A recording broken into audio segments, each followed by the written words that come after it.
But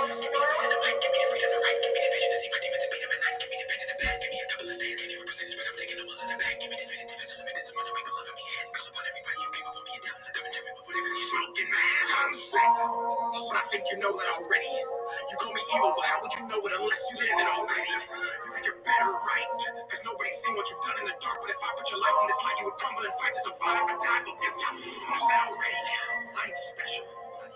But I specialize in making you feel especially stupid for judging and human. While you sit at home in the hole, can't watch what you're doing or follow and hate all your movements. I ain't complaining, but I know the people who do it are sicker than me, and I'm sick of the fights I lose and shit. You think you know me because you double tap on a picture. I hate the fact that you judge me as driving me crazy. So when it's you, I say fuck it and try to some liquor. I write these verses in blood, I got chapters of dates in my heart is a biblical scripture. And I ain't a prophet, but I can predict that you'll never catch happiness till you the picture. So please continue to laugh. If I'm a clown, you a circus act. But now I rap into the surgeon's mask. Cause I place every syllable in a deliverable fashion from first to last. And cut back with the message that hit the melody, making them think and ask. If I was the one on the top pushing, giving birth to rap. Maybe it was me, maybe you like all my music, but don't really actually love me. Maybe you just want pictures, maybe you just want to see me because you need some money. Maybe you think that I'm happy, maybe you think in reality like my post repairing a hole when it's actually shaking and cutting the soul right out of me after I'm taken. I feel a rush of emotion whenever I pose up a pain. I got a problem, I'm in the studio rapping my this couldn't slip in my. She got a hole in my heart, now I feel it with women who love me because they think I'm rich. And if I be honest, I just use a picture I care about, I really do nothing. So what's your excuse? What else you say? You leave a negative comment not knowing what you saw, you will reap. I just smile when you post, thinking you're hurting me. But you see, the way the brain works, you become what you speak. I need peace, but y'all can offer that. I held my ground, I didn't sell my soul. I said, fuck the thing, I'm gonna take that offer back. Because yo, you can't take me off the rack. All the fame is not worth the heart attack. You're insane, you're in pain. I can tell by what you're saying. My bad, I forgot you were fragile. I forgot someone who doesn't even know me told you I had that. I forgot that I'm a villain. I forgot I always spread positivity, but you think I didn't. I forgot that hatred stems from people who hate their own existence. I forgot I'm better off alone. I forgot I care for everyone's happiness, but forget about my own. I forgot I spend every waking second on my phone.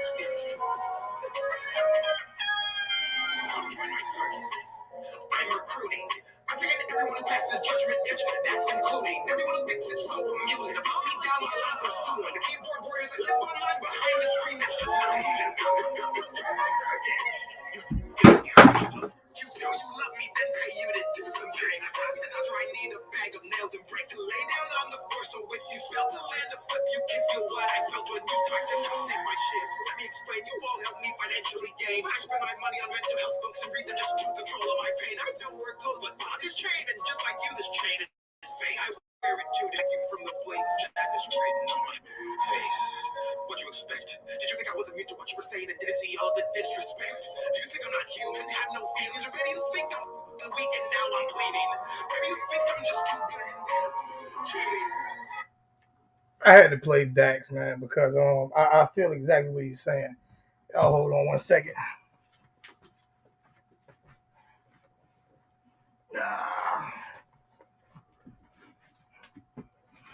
Because your boy do go through a lot of that hate. You know what I'm saying? So I had to play that. You know what I'm saying? Had to play that. It is what it is. I'm waiting for my co-host to come on. You know what I'm saying? Waiting for my co-host to come on. See what's going on with him. Can everybody hear me clear? Can everybody hear me? Let me check myself. Make sure I hear myself clear. Make sure I can hear myself clear. Can everybody hear me clear? Yep, I can hear myself clear. So everybody can hear me clearly. I'm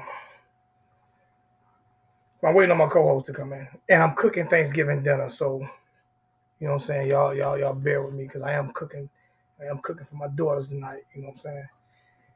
And congratulations, Larry, on the wedding, man. I hope your wife knows she got a player for life, but ain't no bullshit. Although we grew apart, I know you can't remember. You know what I'm talking about? Pop. Boy, I think Larry just got married or redid his vows or whatever. But he was smooth, yo. Larry looked smooth in the pictures. I'm telling you, Larry, you look gangster, man. You look real good, bro. Real talk. Happy Thanksgiving, everybody. Crazy Kane Nation, happy Thanksgiving, big brother. I am the chef tomorrow.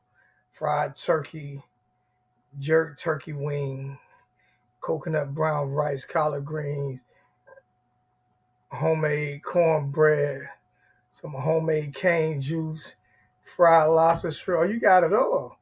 Well, I actually making oxtails. I'm actually making me some oxtails. Um, some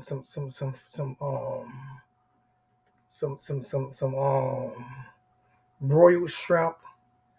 Um, I don't do homemade cornbread. I do the jiffy, but I put the honey on it. You know what I'm saying? Um, mac and cheese, cabbage, cornbread dressing, giblet gravy. So I'm saying I'm doing my own thing here. You know what I'm saying? Gotta cook for my daughters. Another nightmare season coming to the end. Canes. This has got to be the worst Thanksgiving I've ever seen in my life. The worst cane season I've ever seen since I've ever seen in my life. This is like probably the worst season I've ever seen in my life. And we're gonna get to this. We're definitely gonna get to this. Man, congratulations, bro. You look, man, you and your wife look amazing, man. Congratulations, black love, man. Glad to see that, man. You can't go wrong with the oxtails, man. Can't go wrong with the oxtails, man. They are expensive, but Sam's Club had them for a good price. Sam's Club had them for a real good price, man. And I put them in a pressure cooker. You know what I'm saying? So, slow cooking them, man. Sam's Club had a good price on them. Sam's Club had a good price on them. Congratulations, Miss Christie. Congratulations. Congratulations on the wedding. You know what I'm saying? I'm going to get to this. I'm going to go ahead and get into this, man. And I know a lot of people won't speak on it. And I'm not here to crucify Mario. It's not what I'm here to do. I'm here to give an honest assessment on what I've seen this season.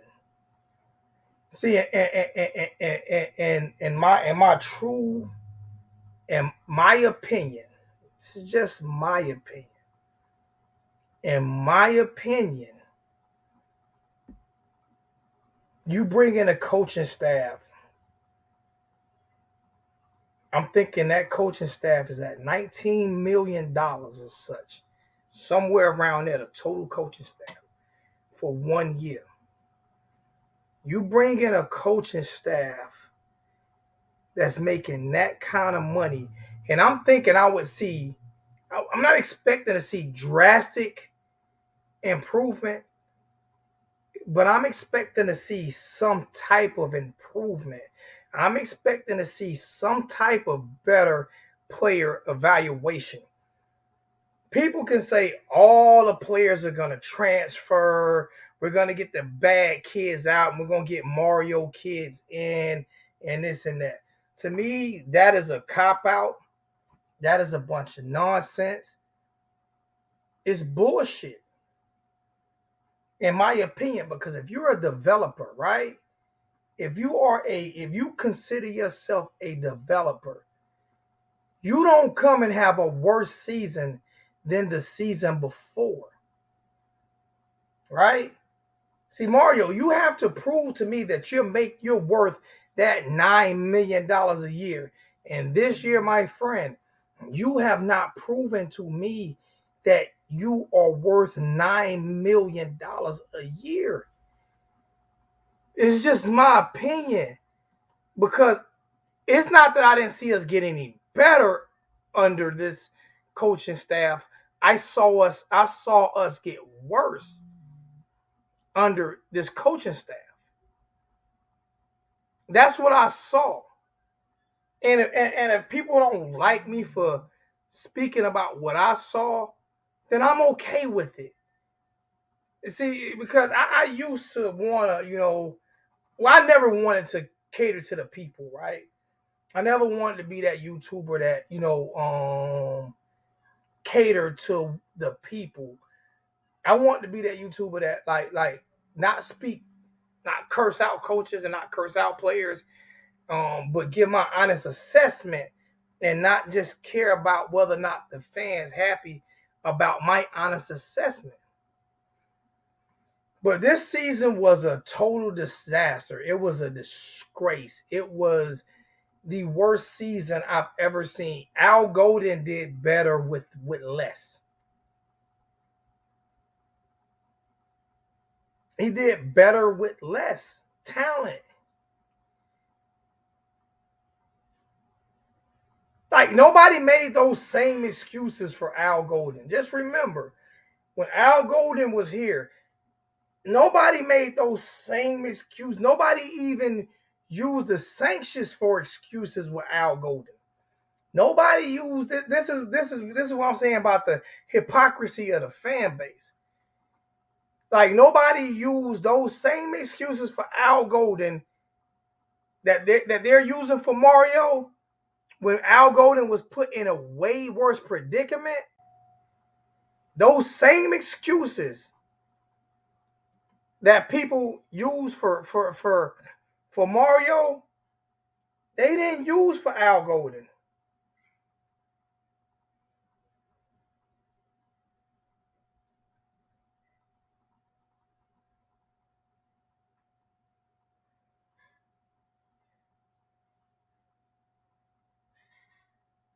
Sorry about that. They didn't use those excuses for Al Golden. So why am I going to use those type of excuses for a staff that's Al Golden whole staff might have made $7 million. His whole staff might have made $7 million, and they had all of these sanctions and all of this shit that was going on. But because Mario is a homegrown guy, and because everybody likes Mario, that we have no, you don't get a pass for getting blown out 4 times in one season. You don't get a pass for not showing up to games. See, this is the stuff that was supposed to end. Close losses, yes, but these blowout losses that we have had this year are totally unacceptable.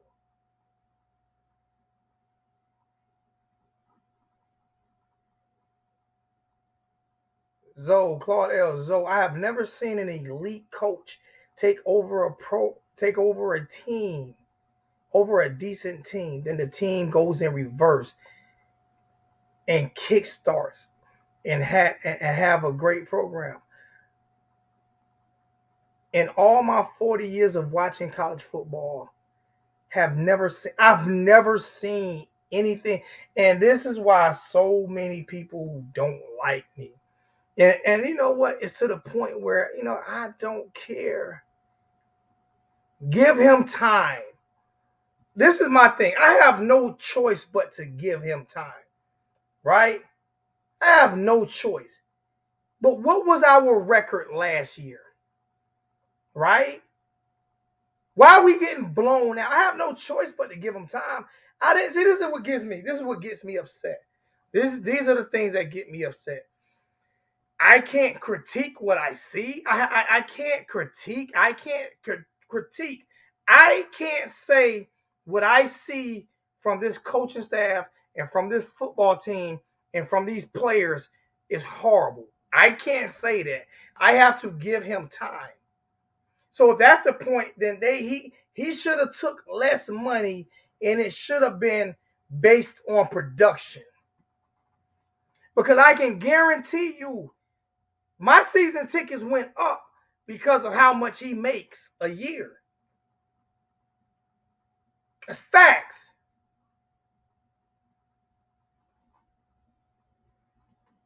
I have no choice but to give him time. But I'm just basing what I see. I've never seen anything worse than this at the University of Miami.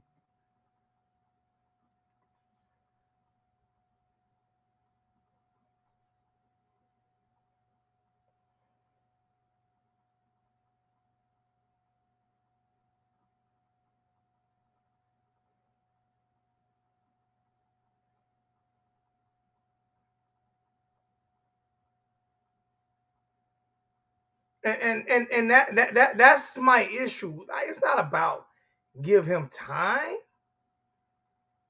I have no choice but to give him time. I'm not screaming for him to be fired. But I'm saying this is the worst coaching. This is the worst coaching I've seen from players, and that's him. It's Kevin Steele. It's Josh Gaddis.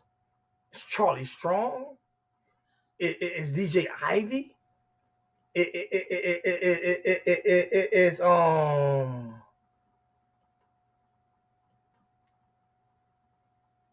everybody but Cam Kitchens, really.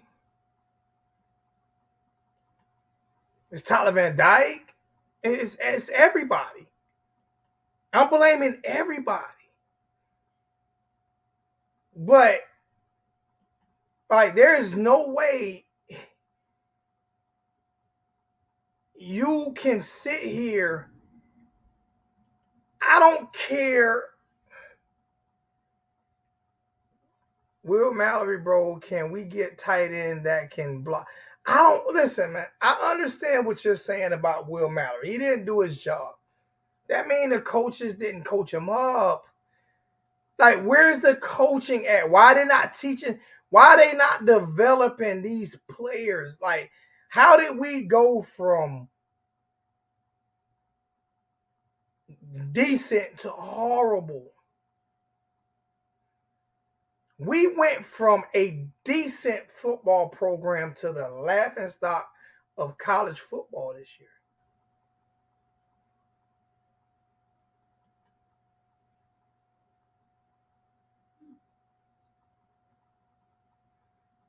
Our OC is a disaster. How coaching is how coaching in South Florida where players are known for speed and you don't call plays in their favor. I agree with you totally.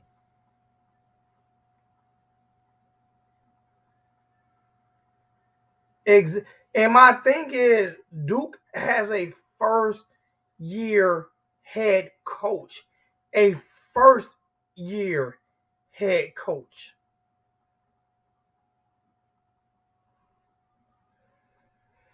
I think Manny Diaz was building too slow. Should have. I'm not even going to disagree with you right now, bro. What's going on, Miss K? How you doing, baby girl? How you doing, the queen of the chat? Happy Thanksgiving to you. Love you, sis. We've been out coaching literally every game this season except for Bethune Cookman. Agreed.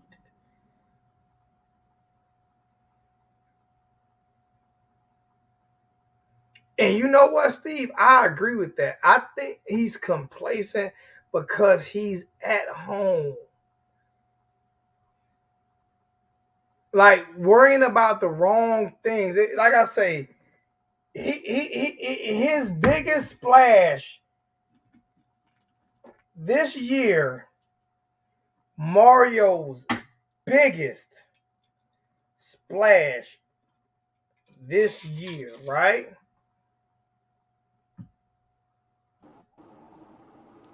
What's good? What's good, LJ? What's good, man? Stupid computer, man. Mario's biggest splash this year was guess what? Guess what his biggest splash was? Taking away this right here. That was his biggest splash of the year. I don't think it's a part of the culture. We don't need it. This is his biggest splash this year. This was his biggest staple on the program this year because it definitely wasn't winning. That's facts. I'm not basing this on any opinionated situation. I'm not basing this on anything. Any listen. And like I say, people can dislike me, people can say, Lonzo, you're wrong. But it's a worse year than it's a worse season. I'm in my 46 years on planet Earth. This is the worst season. Al Golden did not have a 5-7 season or 6 I don't know if he had 6-6. Go with the sanctions. I'm just being straight up honest with you.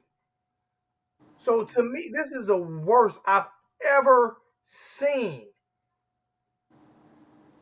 So I mean, people can get mad at me for speaking the truth, but from coaches to players to everything to administration, everybody's at fault.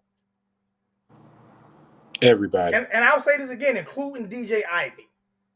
And so people keep saying, no, he don't get a pass neither. He's a fifth year senior. He don't get a pass neither. But where is the coaching? Exactly. Where is putting the players in the best position for these players to succeed? Where is it at? I'm going to get to Why is Corey Flagg still out there trying to cover when he can't cover? Like, why? And I'm the first to say we have no linebackers. Well, damn it, just drop all safeties in there. Just put all safeties in the fucking game. Facts. Put all safeties in the game. Fuck it. I mean, we getting blown out anyway. What does it matter? Exactly.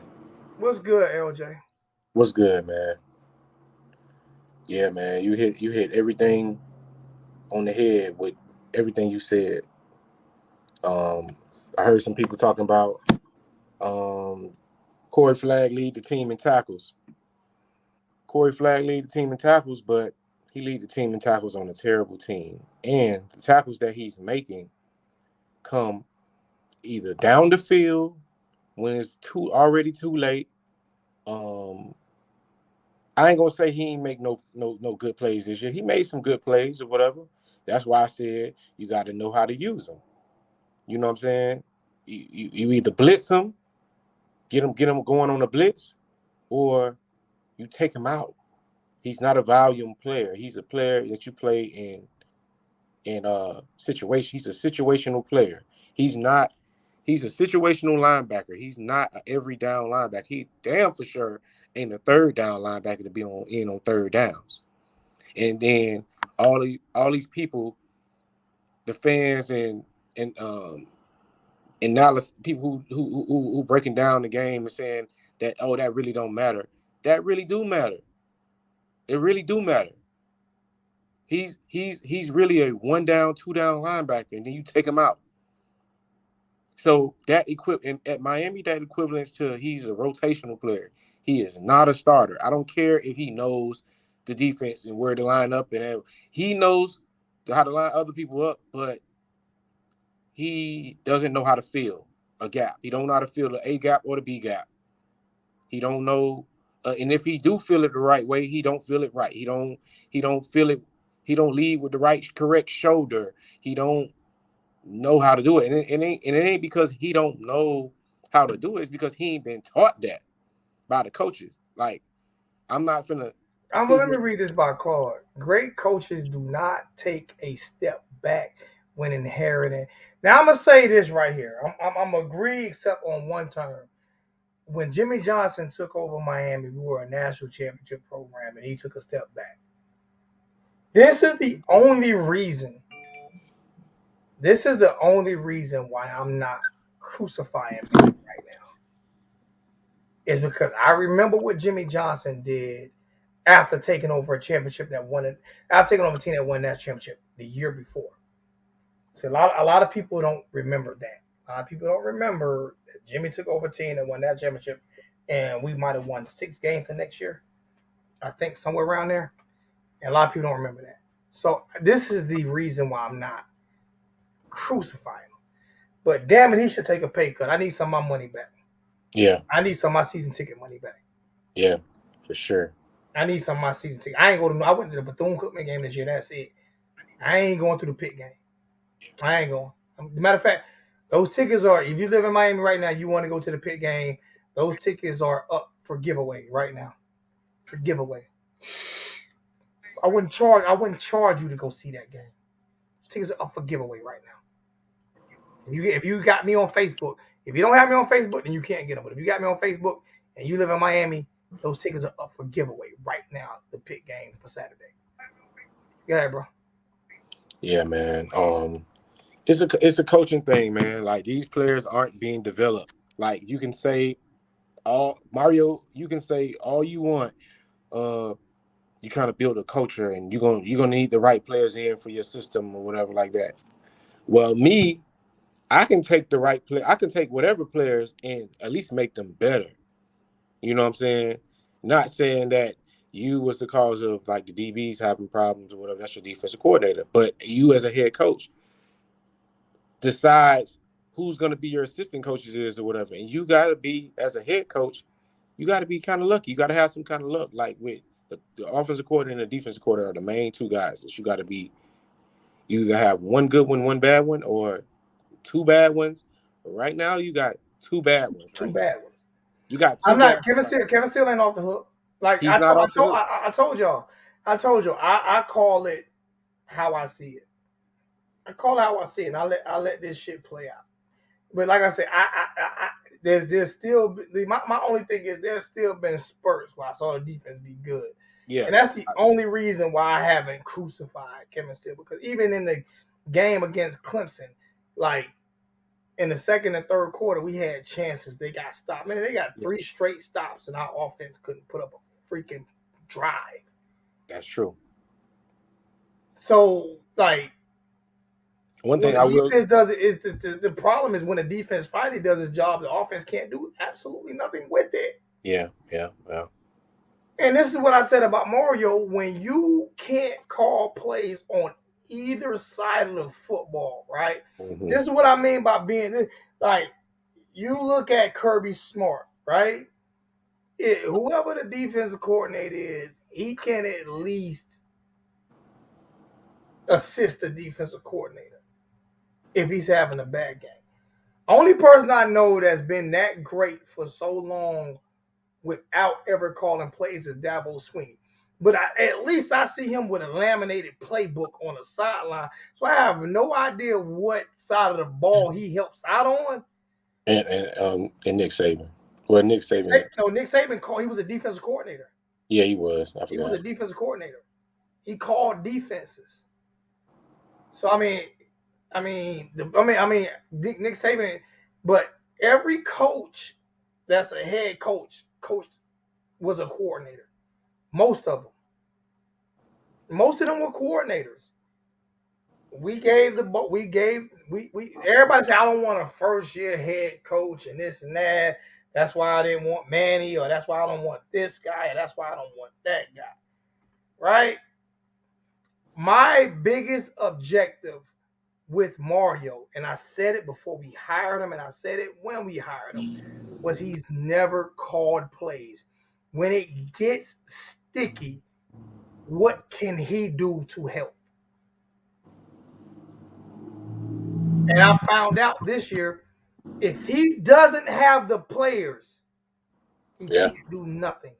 He's going to have to, listen, we're going to have to recruit great every single year. Because to me, he's not working on his craft. What he's doing is using his aura, his name, I'm Mario. I have this certain swagger about myself. But what are you doing to perfect your craft? Okay? So you are a head coach and you are offensive lineman. So to me, he needs to be with the best offensive coordinators and learning the whole offensive side of the football. And I don't see that. Yeah. I don't see that. I'm thinking Dabo did that. I don't see where anything outside of his aura. What is his coaching ability? What has he done with coaching ability? Because I don't see it. Yeah, I don't see it at all. He's too heavily reliant on having the great coordinators. Yeah. He giving them he give them too much. Like I ain't gonna say he give them too much leeway because he hired them to do their job. But like if you're not gonna call plays or help out on a certain side of the ball, you need to be sure about these coordinators, man. You need to be so sure, like so sure. Like I wouldn't even be mad if we had the same record, right?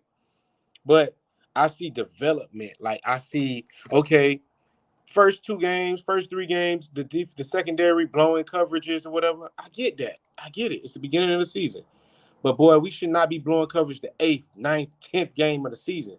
Still doing the same thing. Something is wrong. I just man, you talking about from the defense side of the ball. Why are we still why are we still 3-and-out every play Yeah. on offense? Why are we still 3-and-out every no matter who we play against? Middle Tennessee State Coach or FSU with 3 and Co- out. Why? Coach Coach Gaddis, like in the Clemson game, when you figured out when you try to figure out like in the Clemson game, you didn't figure out that you can't go east and west against them guys. You didn't figure out that you didn't know that you were only supposed to go north and south on Wow. that type of defense. You study once the first bubble screen was thrown and it got tipped and picked. Why did you keep doing that play?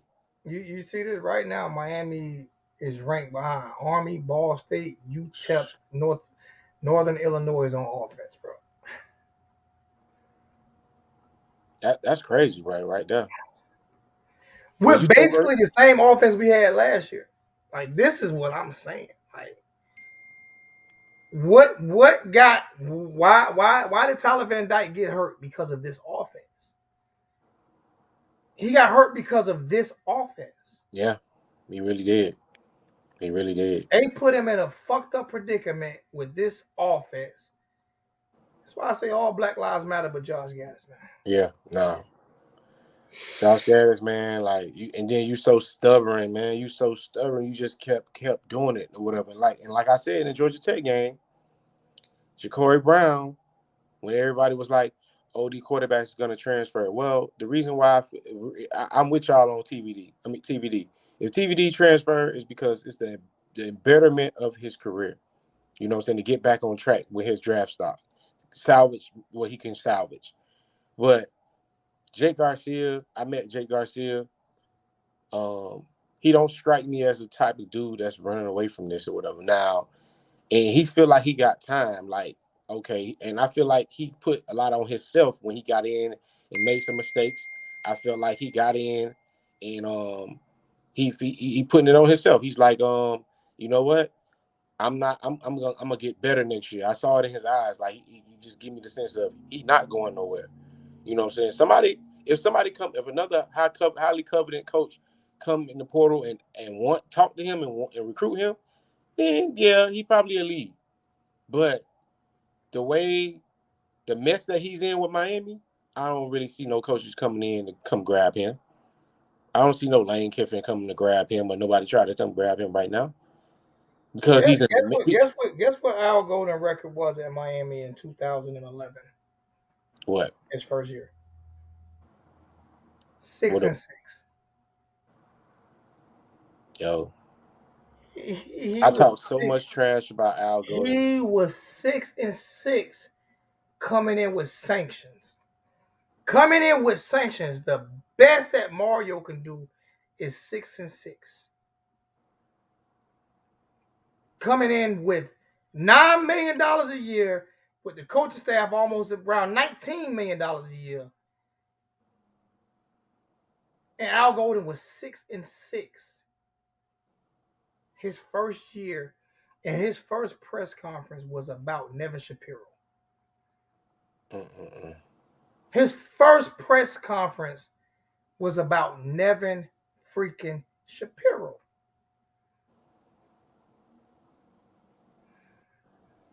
So I'm supposed to be. Nobody said give Al Golden time. Everybody want him fired. Everybody, man, we hired him. Who is this guy? Who is this guy? Why are we hiring this guy? This is facts. not opinions. These are facts. From year one, before they hired him, they want him fired. Nobody said give him time. But when you're friends and a fan of someone, I told you off the phone, if you were the defensive back coach for Miami, just on the phone, me and Yeah. you talking, I said if you were the defensive back coach for the University of Miami and the defensive backs did bad their first year, I would tell everybody to give you time because you my little bro. Yeah. Did I say, did I not? You So said it. I You said it. understand it because you my little bro. I love you like a little brother.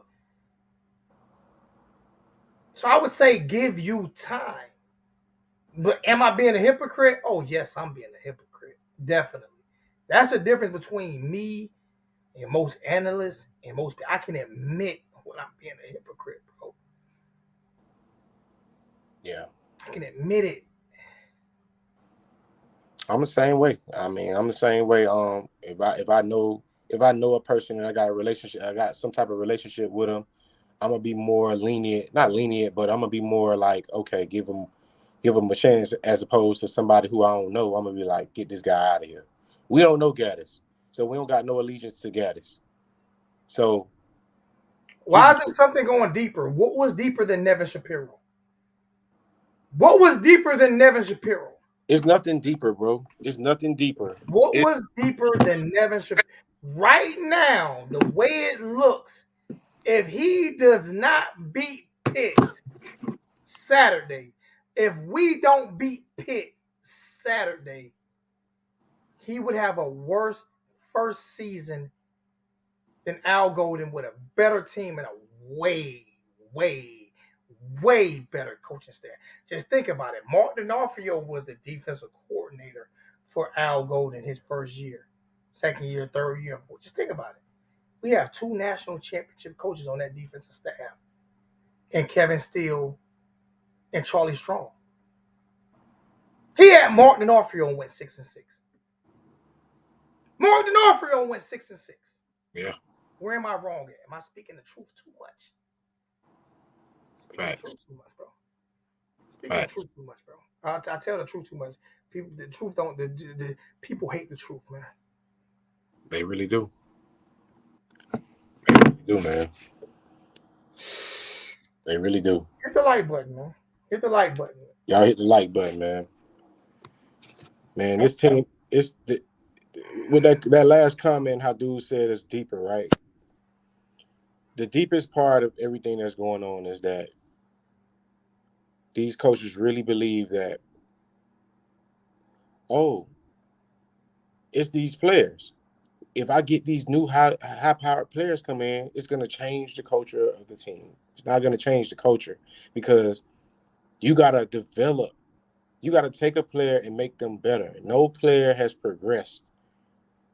Now I would say DJ Ivy has had the most consistent year in his whole tenure at Miami this year. I would say the D line is the only bright spot on the team, but they still have the issues that what I'm saying need to be fixed or whatever. But their issues is way small. But like the offense, everybody has took 2 steps back. Everybody, everybody. You would think getting Mario Cristobal that our offensive line will be much improved. You would think. That's his specialty, right? So he's not even doing his specialty well. That just made me look at his credibility with You know what happened with Mario? I'm gonna tell you what happened with Mario. I'm gonna tell you what happened. They use excuses for Mario at FIU. Or he just took over the program. He got fired at FIU, but he just took over the program. They use him there. He got under Nick Saban, and you know once you get under Nick Saban favors you. You are college football royalty. He got under Nick Saban, college football royalty. But like I said, in the Pac-12, he was good when everybody else was bad in the Pac-12. yeah. He was good when USC was under sanctions. People don't realize USC was under sanctions when Mario was in the Pac-12. They were under sanctions. Remember that was that Yeah. Reggie Bush shit. Yeah. They were under massive sanctions. So did he see the writing on the wall? Did he see the writing on the wall knowing USC was coming back? Yeah. Because, like I said, a lot of Oregon fans were not upset with him leaving. He makes $2 million a year when Lashley made $800,000 a year. Yep. They paid Josh Gaddis $2 million a year. Lashley made $800,000 a year at Miami last year. And there is absolutely no difference because Lashley, remember De'Aaron King started the season. And when De'Aaron King got hurt, it was a couple of games in there where he was playing both Garcia and Van Dyke, and he had to figure out who was the better player, and we still had a better season.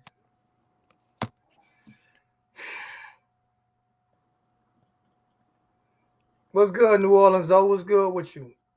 What's good with Cal? you? That's my brother. I ain't seen you want to jump. If you want to jump in, let me know, bro.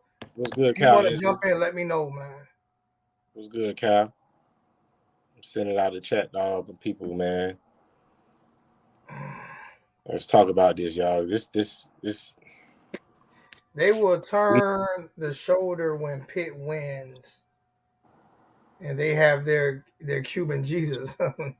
Manny was their Cuban Jesus first. Now, remember his father was the mayor. Yeah. Happy Thanksgiving, Zoe. Fam, appreciate y'all, man. Happy Thanksgiving to you too, my brother. Y'all hit the like button. When y'all hit the like button, it builds the algorithm. You hit the like button, it builds the algorithm, and we get more people in the chat. Also, everybody in the chat, man, share it on Facebook, on Twitter, on Instagram, whatever you got. Share the stream, man, because we're gonna let people in. We're gonna let people call in and come in and give their opinions. Kevin Steele needs to run a 5-2-4 defense. I ain't gonna disagree with you. I'm not going. I ain't gonna disagree with that. I'm not going to disagree because that actually makes sense for what, because that's actually some shit that Miami would do. Yeah. Yeah. I think, to be honest with you, I think he needs to run a 3-3-5. No. I like the 3-3-5 because you can drop the line. You can drop the linebacker down. That's one of my favorite defenses. 3-3-5. Not saying it's going to work, but it just to me you get one of them athletic safeties. I'm not saying, please don't, people do not kill me. Look, bro, do not kill me, LJ. Do not kill me. You get one of the big tight ends, Sean Taylor type tight ends that you can drop at defensive end on passing downs, and you run a 3-3-5. Remember we talked about this, right? Yeah. I'm actually taking your opinion. I was a defense coordinator of a 3-3-5 at Ridgeview High School. And the reason why I liked it was it gave me so much freaking flexibility. It gave me so much flexibility. Like, my safeties were dogs. You have to have dog safeties now. You have to have, in order to run 3-3-5, you have to have. But Miami, and you know this, there's more safeties in Miami than there are linemen. Of course. Our defensive linemen. So I can get an ass of dogs as safeties at the University of Miami. And I run a 3-3-5. I'm blitzing from everywhere I want to blitz from, and you're not gonna see them coming.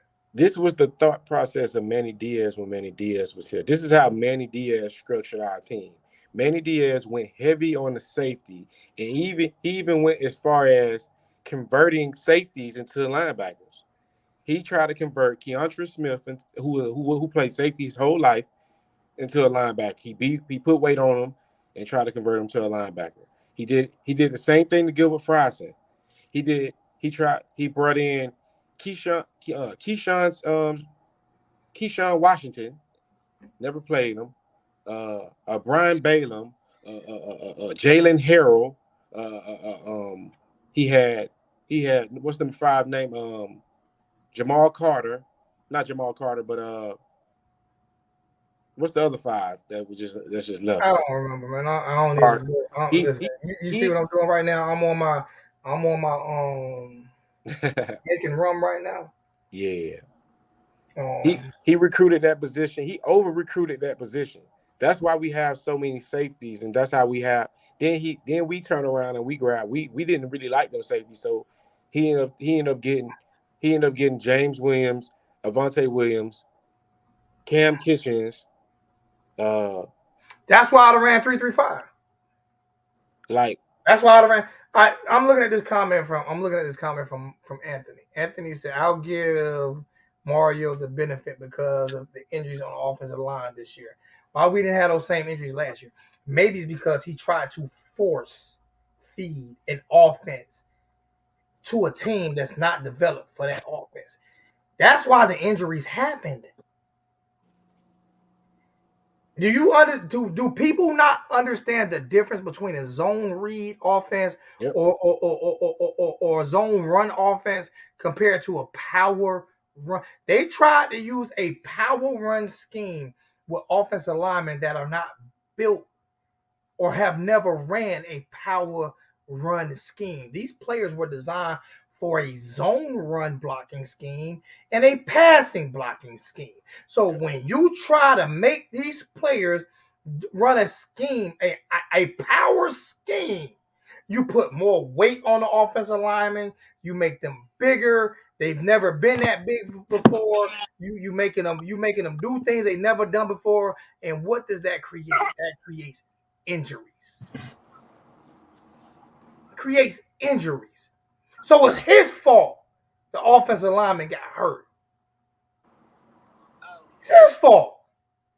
Instead of saying, this is what a great coach would say, this is what I got, this is what worked last year, this is what didn't work. So what worked last year was the offensive scheme that Rhett Lashley had. That's what worked last year. So what I'm going to do is I'm going to find me an offensive coordinator that can run that type of scheme. That scheme was good as fuck at Miami.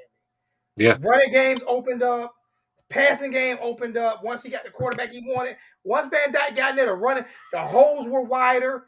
Everything was. So what I'm going to do is, okay, this is the time. I'm not going to be stubborn and say, oh, I just want to pound the ball like the old Alabama. Because guess what? The old Alabama don't pound the ball like that no more. Guess what? Georgia don't line up in I formation no more. Right? Am I wrong about this? Am I You're not, wrong? you're not wrong, bro. You're not wrong. So what are we doing? Are we going backwards? Because it seems to me that our offensive scheme has went to 1980 Nebraska. Yeah. That's Yeah. what it seems to me. That our offensive scheme has went to the 1980s Nebraska. Yep. So why are we running this offensive scheme for? That's why the players got hurt. Yeah, man. It's like I don't get the concept of nothing we do on offense, man. Yeah, Amari it's Carter. Amari Carter. Yeah. Amari Carter. Yeah, he got it at the end. He got it. he called the name at the end. It took LJ a while to get him. He got it. He got it there. Yeah, man. It was one of them damn Carters. Shout out Hey, you to got one. You got one of your sweats. You got one of your shirts on. You got one of your shirts in the house. yeah. Go get one. Put it on. Let them see it. Oh, you got a t-shirt. What a sweatshirt? They got any sweatshirts in there? This is a Miami University of Miami Couture Cool shirt that's coming soon. It's coming soon right here. They got Couture Cool on the back too. Shirt's fire. But I'm gonna do a whole Miami line, but I'm gonna bring some.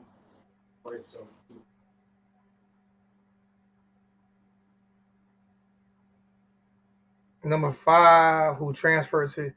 Yeah, my thing is like I'm still concerned about the defense, but on the defense side of the ball, the main thing that got me on the defense side of the ball, this is the clothing line that LJ has right now, man. He did a big opening event, man. The cool never died. That's fire. Yeah, he had a big clothing event this weekend in Atlanta, or this past weekend in Atlanta, man. It was fire, man. They had a big thing in Atlanta at the Coliseum, man. They did a lot of. Well, my favorite color one at, man. Where that brown one at? You got that brown one? You know, that was my favorite color one right there, man.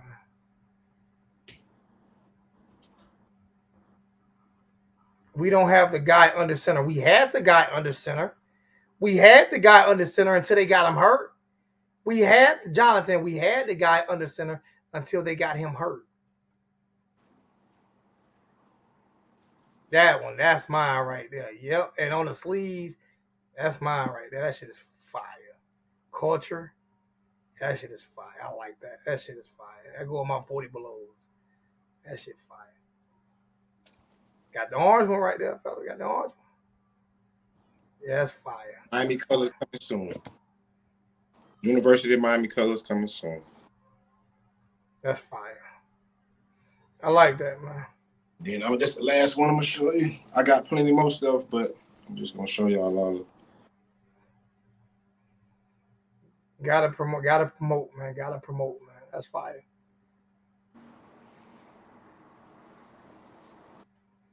I'm answering some of these. I'm checking out some of them. Mario trying to bring back some offensive scheme he played. Exactly. He trying to bring back the offensive scheme he played. I'm gonna answer some of these. I'm gonna read some of these real quick. Yeah. O line been decent. They create push. They give time to the they give time to quarterbacks. Sucks. I don't understand that. What's going on, bro? TVD stares guys down. Oh, maybe in this offense he didn't stare guys down last year. We lost Restrepo for TVD, understandable, but I think Rhett last year would have did a better job of putting players in position. You're right about the school like Wisconsin keep running exactly. That's my whole thing. Um, so what happened during Middle Tennessee TVD was the guy come on? Yeah, he was the guy, but the offense was horrible. Offense play calling was horrible. So trust Mario and the coaching staff. Go Canes. I do not trust Mario right now, and I do not trust the coaching staff right now. Would you say the same? Hey, Mo D, would you say the same thing about Al Golden? Did you say answer this question? Did you say the same thing about Al Golden? Did you say the same thing about Al Golden after year one? Did you say the same thing? And he did win a Pac-12 championship, right? But that's when USC, because it's only always been one team in the Pac-12 or two. It was USC and there was Oregon when what's name was the head coach. Who was the head coach? The what's the name guy that ended up going to the NFL. What was his name? With Mario? No, when Oregon was good. Who was the head coach there when they ran that wide open spread offense? Oh, um, uh, who was the coach from Oregon? Who was Oregon coach? Let me look that up. I forgot his name. Chip Kelly. Was it Chip Kelly? Chip Kelly. Chip Kelly was the only coach that made Oregon good. Problem is that they aren't creating a system around the athletes. They are trying to make their athletes fit the system that they are doing. They've Exactly. always had talent. They just don't know how to progress. They don't know how to progress it now. Exactly. Or progress it now. Exactly. Yep. I agree with you. I agree. It's developing. Yep. I agree with that 100%, bro. Yep. Yep. Like I told you, they're trying to. Gaddis is trying to force Mario picked Gaddis to be the offensive coordinator, and the offense that Gaddis is running, Mario agreed with it, and they're forcing it on our players. When really he should have tried it out and then realized like, okay, this ain't working out. So you know what? Even Lashley did. Remember Lashley came and our offense wasn't doing good, and then Lashley somewhere along the line, Lashley was like, you know what? Screw this, scrap this. I'm finna just spread it out, and we finna move like this. He switched it up. You know what I'm saying? And then Wait, that quarterback that's at SMU right now is a projected third round draft pick right now under Rhett Lashley. That's crazy. Okay. That's crazy. And I saw if that's the quarterback the year before he got there, I saw that quarterback play. And he did not look like a draft pick before Lashley got there. But yeah, man, like look, man, we have talent. I don't care what these coaches say. I don't care what I don't care what they say. Like we always been a stretch run offense. Our running backs are stretch run zone run type of running backs. When Clinton Portis was at Miami, he did We did stretch run. When Adrian James was at Miami, we had a stretch run offense where we hand the ball off, we toss it, and it was a stretch zone blocking type of offense. His We first year never at Oregon. This one I'm talking about development players. First year at Oregon, 9-4. Why we couldn't get 9-4? First year at Oregon, we had better players.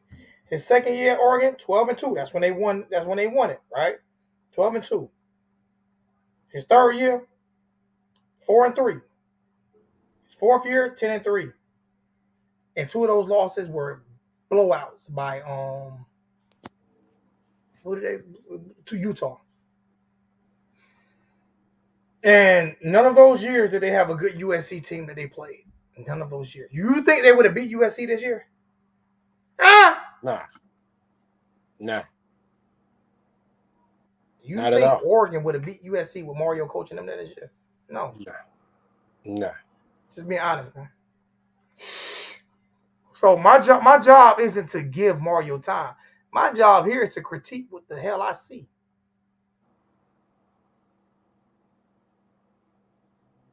My job. That's my job, whether people like it or not.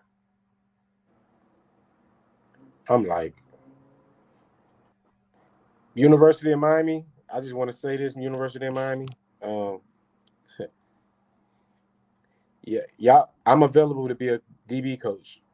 University of Miami. I got a question for you there. I'm not gonna bash y'all or whatever. I got a question for you there. Criticize. Just bring me in as a coach. I got a question for you there. Go ahead. If you're gonna be DB coach, I got a question for you. When your offense can't score no damn points, what you gonna do as a DB coach? I'm gonna make my DBs. I just want my DBs to be smart. That's it. Because if my DB is smart, then we give away. We don't give away points either. Oh, we're gonna give up some point. We're gonna give up. We're gonna give up. It's kind of, bro. The system is different now. There is no such thing as shutting teams, and that's my thing about it, right? When your defense finally plays good, and even if we would have lost to Clemson, right? We should have at least put 24 points on the board. Yeah. It should have been 40-24 because they got stopped. Defense got stops, and guess what? The offense didn't do. Yeah. The offense did nothing. Yeah. I mean, he calls. Man, please, Mario needs time. Listen, do you act like? See, this is what gets me mad. You act like I said fire Mario. I didn't say fire Mario. I never said. Hey, Chris, you got too much noise in the background, bro. I never said. Hold on. That's why I put you on mute.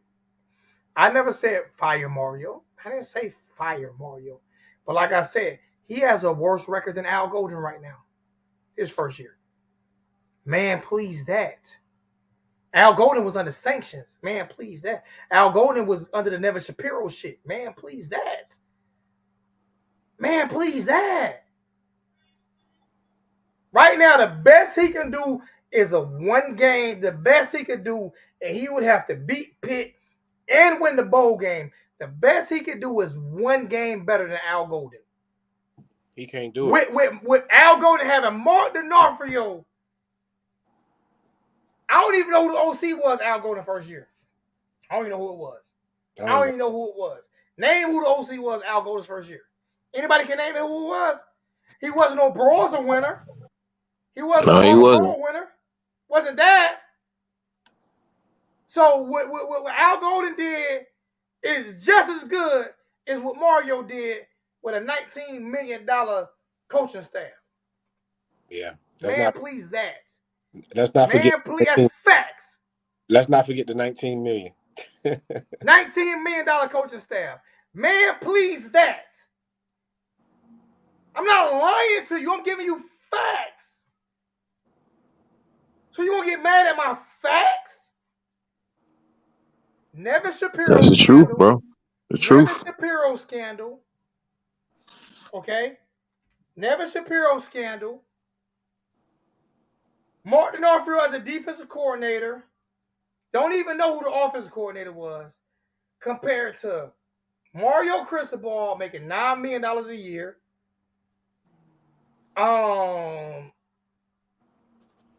Josh Gad is making $2.3 million a year.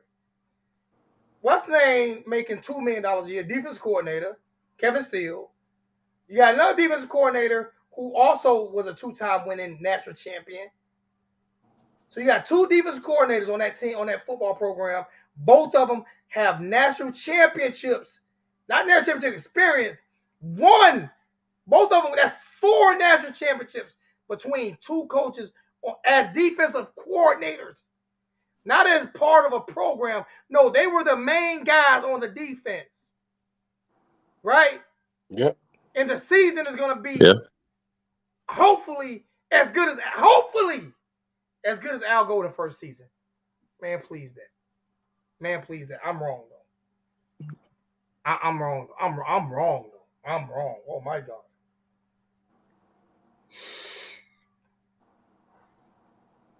I'm wrong. I'm wrong. Boy, hey, I'm wrong. Al Golden's the first year Al Golden, his first season, his offensive coordinator was Jed Fitch. Fitch. And guess what? I think that was his first time being offensive coordinator. Mark D'Onofrio was his. That was his first season being the OC. It says first season. It was Mark D'Onofrio's first season offensive coordinator. That was Mark D'Onofrio's third season because he brought him over from Temple. Yeah. And we are hoping that the great Mario Cristobal has just as good as a first season as Al Golden.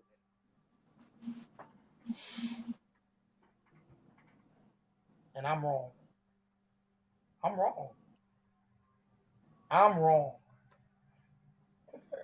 be wrong. I'm just speaking facts, though. I'll be wrong all day long as I'm not lying to you. We don't need to go back to Nike. Fuck Nike. Nike ain't going to help us win. Has Oregon ever won that championship? Who owns Nike? Phil Knight. Phil Knight owns Nike, right? Who is Phil Knight's alumni? Who is Phil Knight's alumni? Where did he go to school at? Wasn't it Oregon? Oregon. Who gets all the Nike money? Oregon. And they ain't won that championship yet. Nike ain't gonna help us win that championship. We don't need to go back to Nike because they shitted on us. Yep, they shitted on our culture. They shitted on us. They told right they did. They offered us less money than they offered us less money than they offered one of them fucking Division 5 schools. Fuck Nike. Yep. Nike ain't gonna help us win, man. We need to go to New Balance.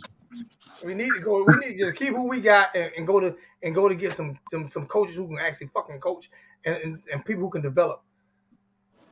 Yeah. We can go to champs in the fall. I fucking give a damn. I can develop the DBs for sure. I'm just saying most of the good coaches are down there in Miami coaching high school. Shit, we need to go ahead and get some of them because what's going on with them? They know the culture, the uniforms. I don't give a damn. You got to go out there and play in the clown at the Barnum & Bailey Circus. You win the championships. I don't give a damn what you wearing. Listen, man. His whole focus this offseason was getting rid of everything Manny done. So his whole focus was getting rid of this. That was his focus. That was Mario's focus this year. Get rid of the turnover chain. That was his big focus this year. Was get rid of this. It's his big focus.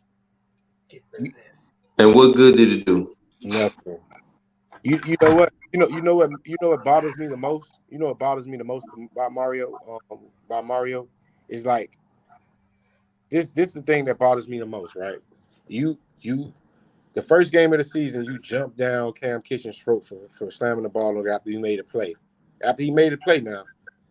And then now I just see constantly. How many times have we seen James Williams get frustrated and just grab a face mask, throw some body slam somebody after the play, throw them to the water cooler 7 yards out of bounds, and ask yourself who did y'all see say anything to him?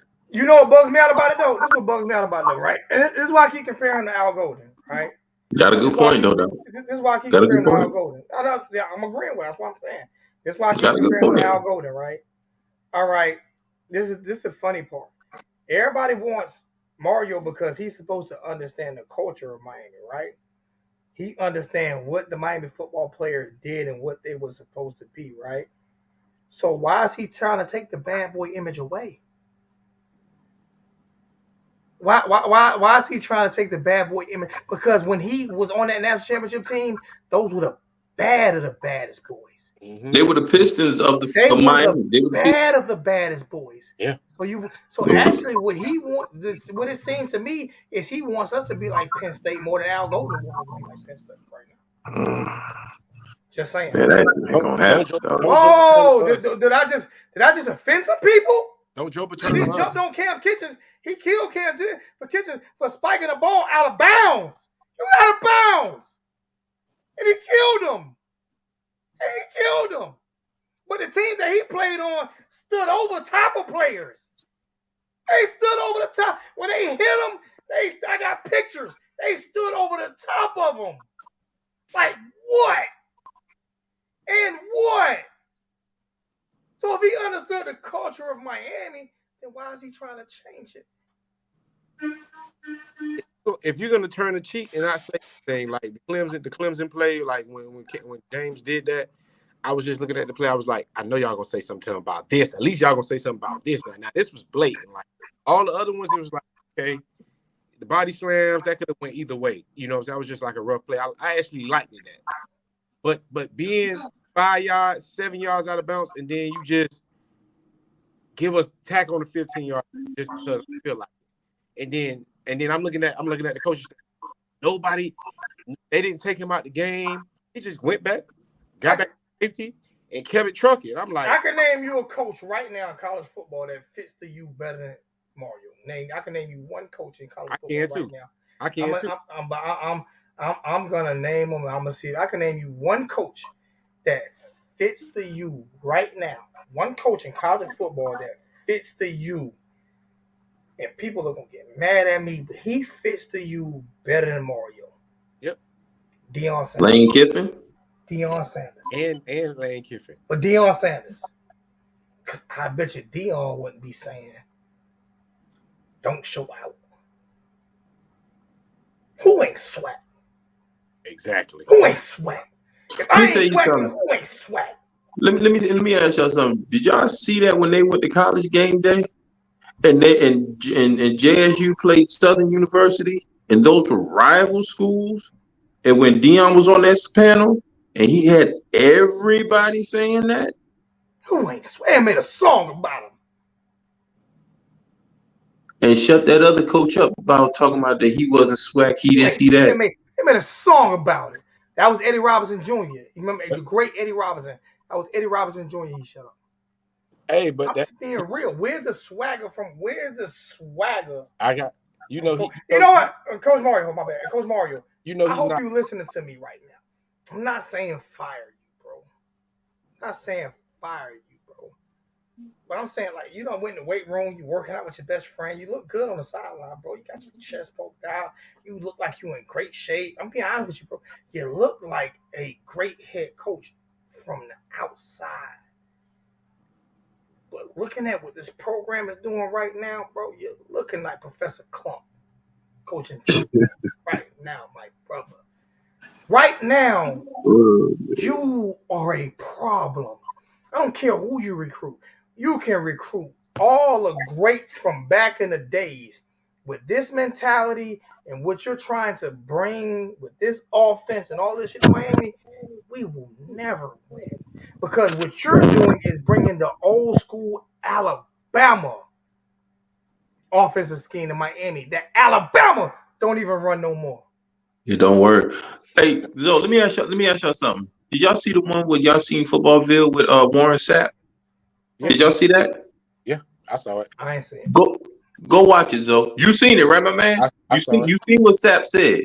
Yeah. You seen what he said. What he said? They don't want him in that building. They don't want the ex-players in there because the ex-players know too much. Go watch it, Zoe. Go watch the Mario. What was Randy Shannon record his first year at Miami? They're gonna hold Mario accountable. Let me pull up Randy Shannon. Well, shit. My thing is this: Mario, the head coach, is the offense need to be scrapped. You're supposed to pull that trigger, not the offensive coordinator, but that would be nice if the offensive coordinator does it. But if I'm the head coach and I don't like the way the offense is looking, I need to do some adjustments or something during the game, during practice, during whenever. Exactly. And like you said, if you're gonna get on one player, get on all of them. Exactly. That's all I'm saying. My whole thing with that is though, right? My whole thing with that is, why get on them? If you know if you trying to bring the old culture back to Miami, then why are you getting them? Exactly. I wouldn't say. Well, I would let them express themselves. Well, you know, Jimmy Johnson did that. Play football. Jimmy Johnson let him play football. Jimmy Johnson said it. He said it. He said he let them play football and he worried about the refs. That's what he said. Yeah. He said that on the reunion show. He said, listen, go out there. This is the best time of your life. Go out there and you have fun. Like, don't disrespect the opponent. Don't taunt or nothing like that. But you go out there and have fun. I'll take all the heat. He said, because Michael Irvin even said it. He said, guys, the NCAA, they getting on us. He said, but listen, y'all just go out there, just keep winning. I'll take all the heat for that. Y'all just go out there and play football. And what did they do? Play football. And what did it bring them when they played football? What did it bring them? Yeah, but we weren't about taking away turnover chains, man. We weren't about that. And he also said, you run the score, so when you take the refs out the game. But you know why he did? You know why he did that though? You know why he did it? You know why he did it? Because I forgot who was playing against. We were playing against somebody. I forgot who was playing. It was Notre Dame. And he pulled off and we lost the game. And we lost. He said he'll never do that again. He'll never do it again. You talking about Jimmy, right, Joe? Yeah. Yeah.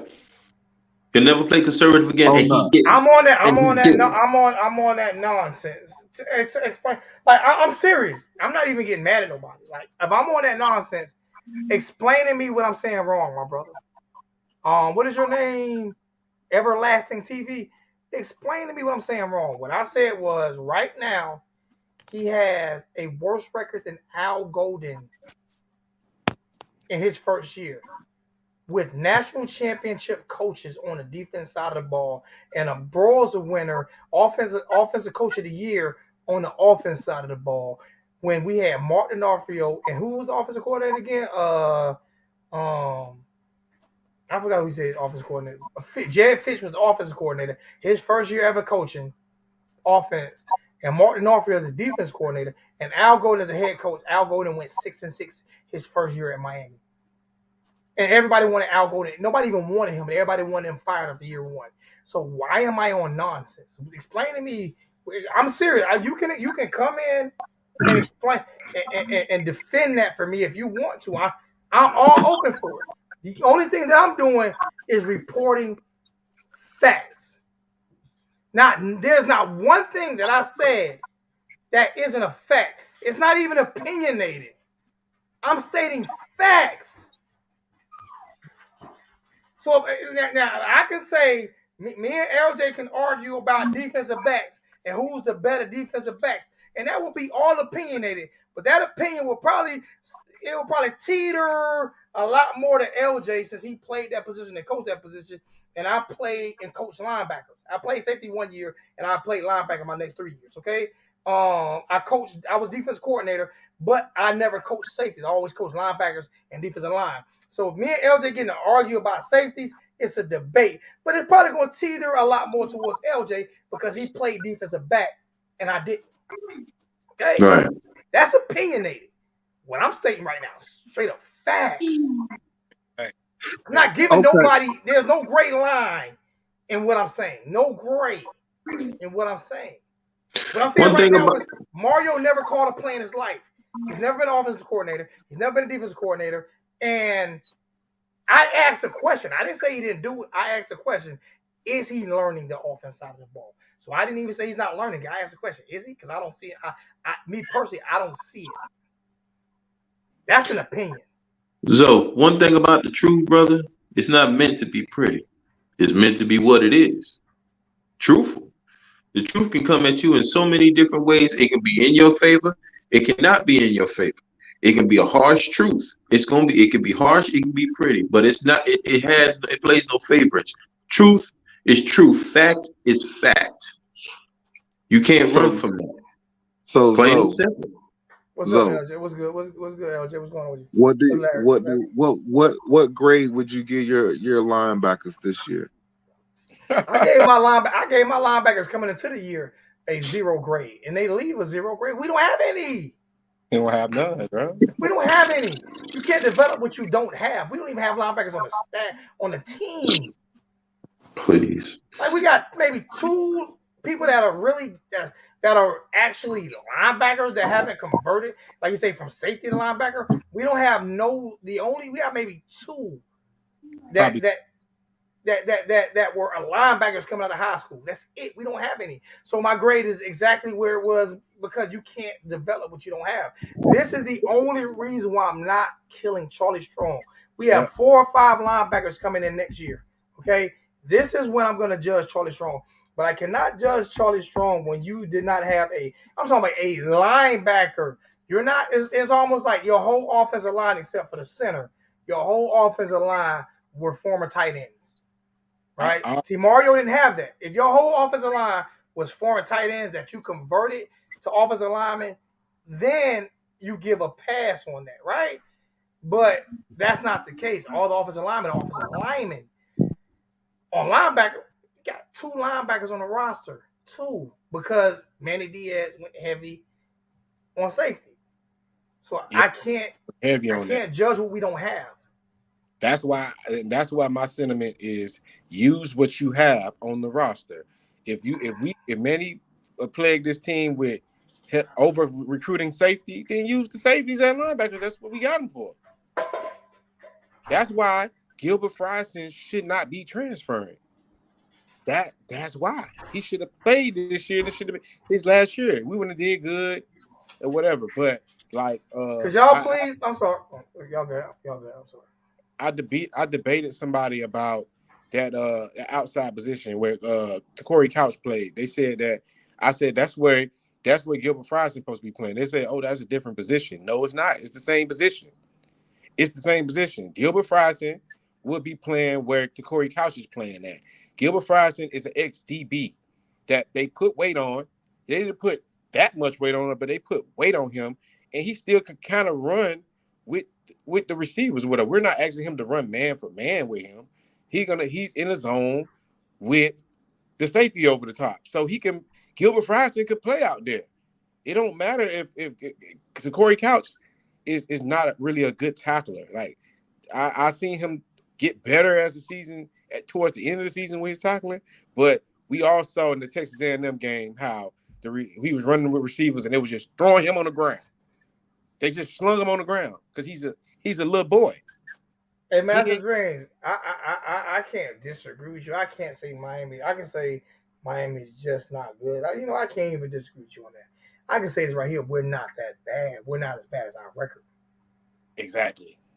We're not that bad. We have talent. We still have talent. Nevertheless, if we're not that good, I'm okay with that. But we're not this bad, bro. Let's play a game, Zo. Let's play a game, right? I just came up with this, right? Let's play. The game is, I'm looking at the Miami roster right now, right? The game is, who do y'all think is going to? Who do y'all think is Mario going to drive out of this program? Every player. Who are all the players? Every player is leaving. And you know what? And then next year you're not. You know what they're going to say next year? This is going to be the excuse next year. What up, TJ? This is going to be the excuse next year. See, they're going to have an excuse for the Cuban Jesus next year as well. This is going to be the excuse next year. If we have a bad year, he's only playing with freshmen. It's going to be the excuse next year. Wait, they already have their excuses ready for next year. This is all I'm gonna say. You have no excuses if we hold this recruiting class. All I'm gonna say. If we hold this recruiting class that we got currently, you have no excuses whatsoever for next Zero. year. You can't Zero. say that because guess what? If we get that kid, Ruben Bain, I need to see Ruben Bain. Like I don't want to see. Do y'all see how Najee Kelly does? He still don't know how to set the edge. He's still overrunning plays. This is what I'm gonna get on Mario. This is what I'm gonna get on Mario. Right? Like Has anybody? This is what I hear when everybody talk about Mario. Mario, I know you watch. I know you watch these videos, Mario. I know you do. He watching. This, Yeah, he this is watching. you'll watch it later. This is what I hear about Mario. This is one thing I hear about Mario. This is what I hear about Mario every time. I never hear Mario's a great coach. He's a great recruiter. He's a great personality. What I hear, I've never heard he was a great coach. I never heard he was a great player developer. I've never heard that. Nobody's ever came out and said Mario's a great player developer. Mario's a great coach. Mario's a great play caller. Never heard that. Everything that I've heard about Mario is he's a great recruiter. He's a spokesperson. He's a motivational speaker. He's a spokesperson. He's a great spokesperson. Damn He's a it. great mouthpiece. That's it. Damn it. And I'm going to listen here, man. He getting paid $9 million a year. I get paid under $100,000 a year. I'm pretty sure me staying on his neck for that $9 million he's making isn't hurting him one freaking bit. So if Hurricane fans don't like me for wanting better than what I saw this year, then you probably didn't buy tickets to games, man. You probably didn't. You probably just a keyboard warrior who did not buy because my tickets were wasted this year. That's $1,000 down the freaking drain. It's $1,000 gone. I could spend that $1,000 on me a new TV. Yep. I could have bought a PS5 with that $1,000. Yep. I still got a PS4. Yep. I could have bought a phone. And you still can. I got enough. I got enough for them. I got enough for them, bro. Nah, you can never have enough of them. No, I can't shoot 30, bro. I can't shoot 30 of them, bro. I got so many. I ain't even shot a couple of them yet. Hey man, Columbia ain't far from me, bro. Nah, hell no, them things cost too much money, man. Them things I got cost a little too much money. I do a swap. I get a slingshot. Ain't nothing in my closet less than a band, bro. Ain't nothing in my gun closet less than a band, man. I give you a slingshot. What's that? One of them three-wheel motorcycles? No, man. A slingshot. You know a stick with a rubber band. What I'm gonna do with that? I got tomahawks and hatchets on no damn slingshot. I've been shot my damn own eye out. Motherfucker done went back and hit my own eye. That's why you wait. My slingshot all my slingshots got lasers on them, bro. What you say, Zoe? You got the green dots. All my slingshots got green dots. They give discounts, bro. So got the green discounts dots on caskets, bro. Yeah, hit with one of them wearing a bag, boy. All my slingshots got green dots, bro. You either in one or you're wearing one. I'm telling you, I ain't playing with Zoe, kind of that. Zoe, is Romello Brunson leaving? Probably. Is Don Chaney leaving? The players isn't that good. They don't block a So answer this question. I don't think Chaney leaving. If the players isn't good and they can't block and tackle, why aren't the coaches making that? Answer this question. What is the job of a coach? Exactly. What is the job of job? Like, so this is what gets me. This is what gets me, right? The players ain't good. They can't block and tackle, right? But they did better last year under Manny Diaz than they're doing this year under it's been better under a year where a coach got fired than they did under the year where the savior came to the school, right? A coach's job. If my job is to only get the best players on planet and not have to coach them, then I'm not a coach. I'm not a coach. I'm just an overseer. I'm a slave. You're a spokesperson. I'm a slave master. I'm an overseer. If I don't have to develop players, then I'm just an overseer. I'm not a coach. If my job is to be so easy to where I just pick this guy, that guy, this guy, that guy, and I get all the best players, and all I got to do is sit back and draw up plays in the sand and say, go do that, then Mario would be great for that.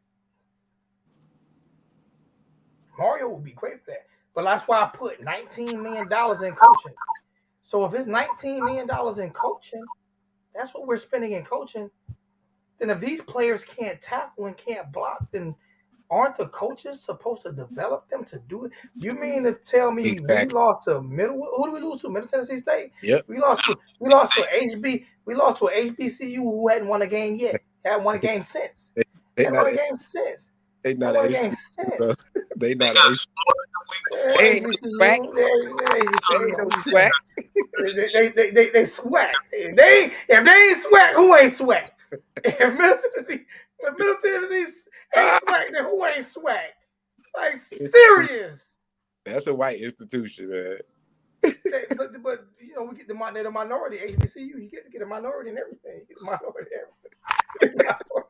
You get a minority and everything. Like, I mean, we lost to a white HBCU, man. Like, if they ain't swag, then who ain't swag?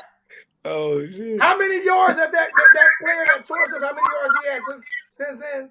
LJ, how many yards he had since that game? Yeah, hey, that boy has had 53 yards since then, bro. Ain't no damn way. They got slaughtered the week before they played us. They got slaughtered the week before they lost every game since. Lost every game since. And lost every game since. And he has had 53 yards since after he played us, like since. So if they ain't swag, who ain't swag?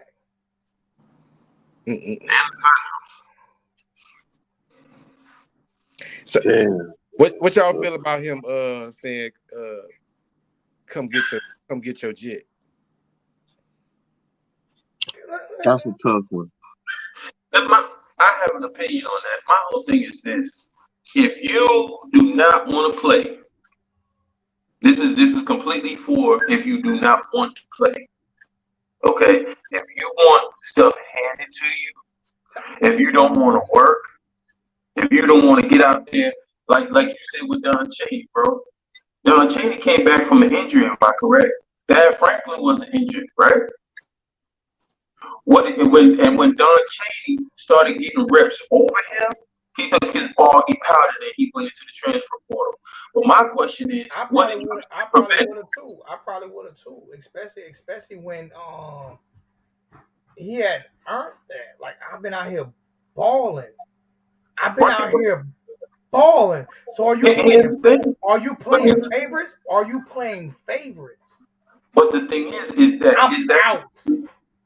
the issue, or was it the simple fact is Dad Franklin was balling. So Dad was balling. Actually, he was one of the best players we had. But if that was the case, then why did he get reps over here? Because there's a such thing as favoritism.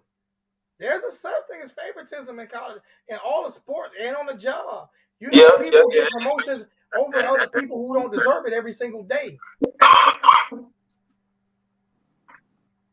I'm out too. So look, you said they getting stuff handed to them, right? Whatever happened to, like, okay, competition? I'm gonna tell you some. I'm gonna tell y'all some personal. This is personal. I was at the Georgia Tech game, and I was getting drops for the Kings Royal page, and I was over there right by one of the players' parents who was going off about their not seeing their son get out there, and I was with them because this same four-star player, y'all was sweating them before the season, lying to him, selling him a dream, and he gonna play, and when he get here, we're gonna have plans for you or whatever like that. Boom. Now it's trash time in the game. We got this game won. Put me in. I don't care if you put me in for a play. My peoples came here down here. This is the game that we've been waiting on the whole season to blow somebody out, to have the game intact, to get these players in. It's just the fact that Mario hasn't played even the second string players, even hadn't got their accurate amount of time that they should have been getting. Because I saw Isaiah Dunston getting playing time, which I feel like Isaiah Dunston should have been starting. He should have been starting. I got somebody just said TJ they got worse when TJ they got worse. He improved FIU and they got worse when he left. Guess what though? Oregon's better now that he's gone. Yeah. How about that? That's a fact. Oregon's better now. They're averaging more on offense, playing better on defense, and second in the Pac-12 right now, getting ready to play for the Pac-12 championship. Michigan playing good too now. Facts. So you want to throw it up? Oregon's playing better without Mario. Facts right now. Against they're about to play against a USC team that is way better than any USC team that Mario ever faced. That's true. These are facts. So if you want to throw that in, then throw in Oregon's playing better without him, and you can't name me a player that Mario developed at Oregon. John Shields, I'm coming to get my kid, and we out. You can't name me a player that Mario developed at Oregon. Name me a player that Mario developed at FIU. Name me a player that Mario developed at Alabama. Thad was put in bad. Anthony Mendez. Thad was put in bad run situations. He wasn't putting in on third down, even though I didn't like the way he finished runs. You know what I'm saying? But hell, what is the running back coach doing? What are you running? You can't even teach. You're not even teaching Rooster how to hold the ball. Yeah, this is my thing. Player development, right? Name me some players that Mario developed. You know why you can't name me nobody hands on that Mario developed? Because he don't coach he doesn't coach a position. He doesn't coach a position. He doesn't coach a position. He doesn't coach a side of the ball. So you can't name me a player that he's ever developed. You can't name me nobody out of his coaching staff, really, that even when he was at Oregon, name me somebody he developed. Name me somebody that his coaching staff hands-on developed. Exactly. I love the way you worded that right there. Nobody on the coaching staff is developing nobody, and Mario Cristobal definitely ain't developing nobody. I thought he was trying to develop the offensive line, but we see that didn't happen. Yeah, hopefully you'll be saying with the injuries. Hopefully you'll be. Hey, John Shields, since you saying see it to all these, you do realize. Let me explain something to you. None of you guys played football. Who's screaming that see your shit and all that shit there? Do you? And I say this every single year, and I'm always right. See, I've been right. You can go look at the history of me on this YouTube shit. I've been right 99% of the time. I've rarely ever been wrong. That's facts, not opinions. That's facts. When you tell kids shit like that, right? He ain't developed T.Y. Hilton. T.Y. Hilton was developed. T.Y. Hilton was developed. He was just a speed guy who just ran past everybody. T.Y. Hilton was developed. All right, he said parents are crybabies. Let me see. When you say shit like that, remember that all of these kids talk to each other. All of these kids talk to each other, right? Partner. They talk to each other. So when you treat kids fucked up, you know what they do? They don't have to see. It's not like back in the day. They on Twitter or they hitting each other up on IG or on FaceTime on iPhones and shit like that. And they say, hey, bro, Mario did me like this. Don't trust him. Don't trust his coaching staff. You have an opportunity to go to Georgia or Miami, or you have an opportunity to go to FSU, or you have an opportunity to go to Florida or Miami, or you have an opportunity to go to Tennessee, or you have an opportunity to go to now Auburn or Miami, or you have these opportunities with these schools. Don't trust Mario. You know what they're gonna do. And then the NIL deals are bigger at those other schools. You know what they're gonna do. They're gonna listen to each other because, see, they're not trying to save the city of Miami. These kids don't give a shit about saving the city or putting on for the 305. The last time motherfucker made a song putting on for my city was back in 2015. These kids don't give a damn about putting on for their city. They give a damn about making it to the pros and getting playing time and getting developed. So when you say that right there, because I've never heard a Miami coach say that. I've never heard, not of the greats. I've never heard Howard Snellenberger say it. Never heard Jimmy Johnson say it. Never heard Dennis Erickson say it. Never heard Bush Davis say it. Never even heard Larry Coker say it. Guess what? All of those have national championships. Never heard those coaches in no type of form, whether it was on in newspaper or anything, say, "Come get your kids. They're not wanted." Never heard I've never heard Nick Saban say it. Never heard it said. So be careful what you wish for, bro. And I'm gonna add this. I'm gonna add this too. I'm gonna add this one. You talking about parents of crybabies. You better be a crybaby for your kid, because nobody on the Miami roster, no player deserves to just be starting outright, except only player that deserves to be just that I see this year that deserves not to come off the field against all the players is Cam Kitchen. He is the only one. Everybody else should be rotated in. So it ain't no reason why Kamari Rogers shouldn't have got at least two snaps in. Can I re-answer this question again about the offensive line? When they changed the offensive line scheme and took us to a Nebraska run-heavy offense, that's when the offensive line got hurt. Okay, that's why, Brian Park, you must not have been here when I said that. So I guess I'm talking about the offensive line. The reason why the offensive line got hurt is because we took a finesse running team, a finesse offensive line, and tried to make them a power offensive line. That's why they all got hurt. They ain't all get hurt last year or the year before. They all got hurt because we tried to take finesse offensive linemen and make them power offensive linemen. We are not Wisconsin. We tried to make them Wisconsin. We are not Wisconsin. Okay. We're not Wisconsin. We're not Nebraska. We're not none of them. We're not that. We're not that. We're not. It was already good, baby. He was good at Glen Cherry If Park. our talent is mediocre at best, John Shields, and as much as I'm answering your questions, bro, you should be donating, because I don't want you 20 times. I'm gonna stop coming to you. Even if we're mediocre at best, we shouldn't have lost to a white HBCU. How about that? Who hadn't won a game since? How about that? What did the coaches ask for? I ain't even answering this more. I'm not even responding to John no more for the rest of the night.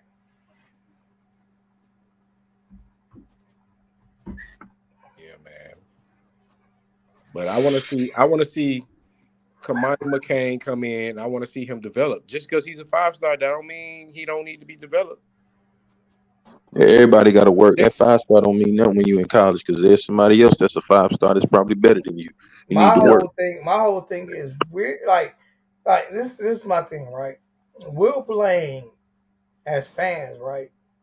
We will put all of we have top 15 talent on this program. That's facts, not opinions. Yep. Facts. We will put all the blame on the kids who don't get paid and none of the blame on the coaches who making $19 million. How in the hell does that work? How does that work? How do you put all the blame on the players who played better last year? How do you put all the blame on the players who don't get paid and none of the players on the coaches who do get paid? And I hope all y'all how does that happen? And whatever YouTubers listen to this, I hope y'all are hearing exactly what Zoe talking about. Because a lot of y'all YouTubes I be looking at, be bashing these kids and blaming the kids. Y'all gotta holler at me, man. Because y'all don't know what the hell y'all talking about. You don't know what it is behind the scenes, though. That's the thing. You don't know what it is behind it. So before you bash a kid, understand what it is first and obsess the whole situation before you just go ahead and bash a kid, talking about they don't want to play or this, that, and the third. But the ones that when you find out that they just don't want to play and they don't care, then that's something different. Yep. But if you got coaches playing favoritisms and doing all that other stuff, you got to look at that before you blame that kid. That's all I'm saying. My whole thing is how do we put all the blame on the players and none on the coaches who get paid? That's what I'm saying. That's what I'm saying. I wonder if we put Mario on a restricted coaching plan. You make your $9 million if you get this many wins. This how you get your $9 million. If you only get 5 wins or 6 wins, then you only make $4 million. I wonder if coaching would be different then. Absolutely, I wonder if his salary was incentive based, like a lot of NBA and NFL players, their salary is incentive based. Like RJ Barrett, my New York Knicks playing like trash right now. He has $120 million. He just signed a $120 million contract, 5 years, 120. He can make up to 130 if he makes the All-Star game and this and that. Guess what? He's not making that 130 because he's not making the freaking All-Star game. There's no way, as bad as he's playing, he's making the All-Star game. So guess what? He just gave up. That's incentive based. It's incentive based. So if Mario and all these coaches will put on an incentive base, what you develop and what you do, then I would be okay with that. I'd be okay if it was incentive based. I bet you the coaching will be a complete 180. I bet you that. Everybody won't be as stubborn and saying I'm gonna do it my way and this way and that way, and if it don't work, because your shit is incentive based. It's incentive based. So of course, like, and I don't want to hear nobody 3 years from now, Mario ends up being great. Like, so you said you didn't want, because I never said I don't want Mario. I never said I don't want him. I said he wasn't my first choice. I'm not killing Mario on shit he's doing. No, what I'm doing is basing off what I see right now. And I know how, this is why this shit will be timestamped. Everything I do, this shit will be timestamped, and you will see everything. I'm going off of what I see right now. And if you're not coaching well, because I don't have to kill the players. Because all the fans kill the players. Yeah. Other YouTube channels kill the players. So yeah. I'm just the one that's a little different. I don't have to kill the players. I'm holding the people who get paid and charged. Because guess what? When Alabama did bad this year, guess who the Alabama fan base blamed? Guess who they blamed? Nick Saban. Oh, they ain't blame the players. Well, Nick Saban catching hell right now. Yes, he is. That's why they're a successful program. See, they're not living in pipe dreams like Miami fans. They're not living in pipe dreams. Yep. As great as Nick Saban is, he can get criticized. As great as he is, 6 national championships. Yep. 6. 7 total, including LSU's. Yep. 7 national championships. And the fan base can criticize him. And the media in Alabama can criticize him. Mario 0.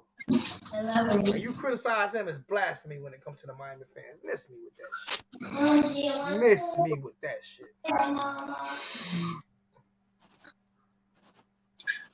They say give it some time. I'm out of time. The honeymoon is over. Hey, honeymoon been over.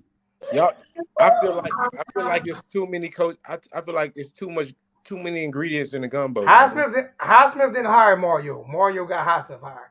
So I can't talk Highsmith because Highsmith ain't got nothing to do with what's going on. It's too many. He ain't got nothing to do with that. It's too many elephants in the room. It's too many ingredients in the gumbo. I think he needs to. Too many chiefs, not enough Indians, bro. Yeah, I think he need to decrease this coaching staff because it's a lot of wasted money with these coaches that's not getting the job done. What's up, TJ? Yo, what's going on, guys?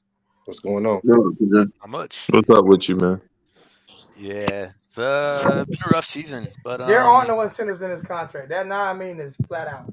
How do you know? I thought his contract was private. It's a private school. How do I'm the one who broke the news of him getting hired. How do I know? I'm the one who broke the news of him getting hired 3 days before he got hired. TJ, you wasn't. I'm the one that broke that. Listen to me. The guys. Well, but that's what it was about him getting hired. The guys who came on this show, who I talked to, who are big time boosters and who my boy Chuck, who's one of the biggest coaches at Miami, Yeah, I remember that. who broke down everything that was going to happen. 4 days before Manny got hired, he said exactly how much Mario was going to be making. No, you had the He's name right, inside. Joe. He's inside. I don't get my information from people who outside. I get my information from people who's inside. Yeah. Well, let me ask you this. So do you think he would do anything differently if there were incentives in his contract? Answer this question. I don't know how much you. I make 36 now, right? 36 now, right? I would work harder if they told me that. No, you're not gonna make 36. You're only gonna make 30 unless you do this, and that. I'm gonna work a little bit harder. Most definitely. Most definitely. If you want now, there are more incentives for him to get up to 9.8 million a year if you win the ACC and do this and do that. Okay, yeah, that's what I'm talking about. I was gonna say because he's got to have some stuff in his contract. Oh yeah. But I'm talking about his flat. That's what I was like. His Okay, flat base salary is $9 million a year, and he might be in the top 5 of base salaries in college football coaching. Did you see that from him this year? I think Nick Saban makes $10 million a year. Yeah.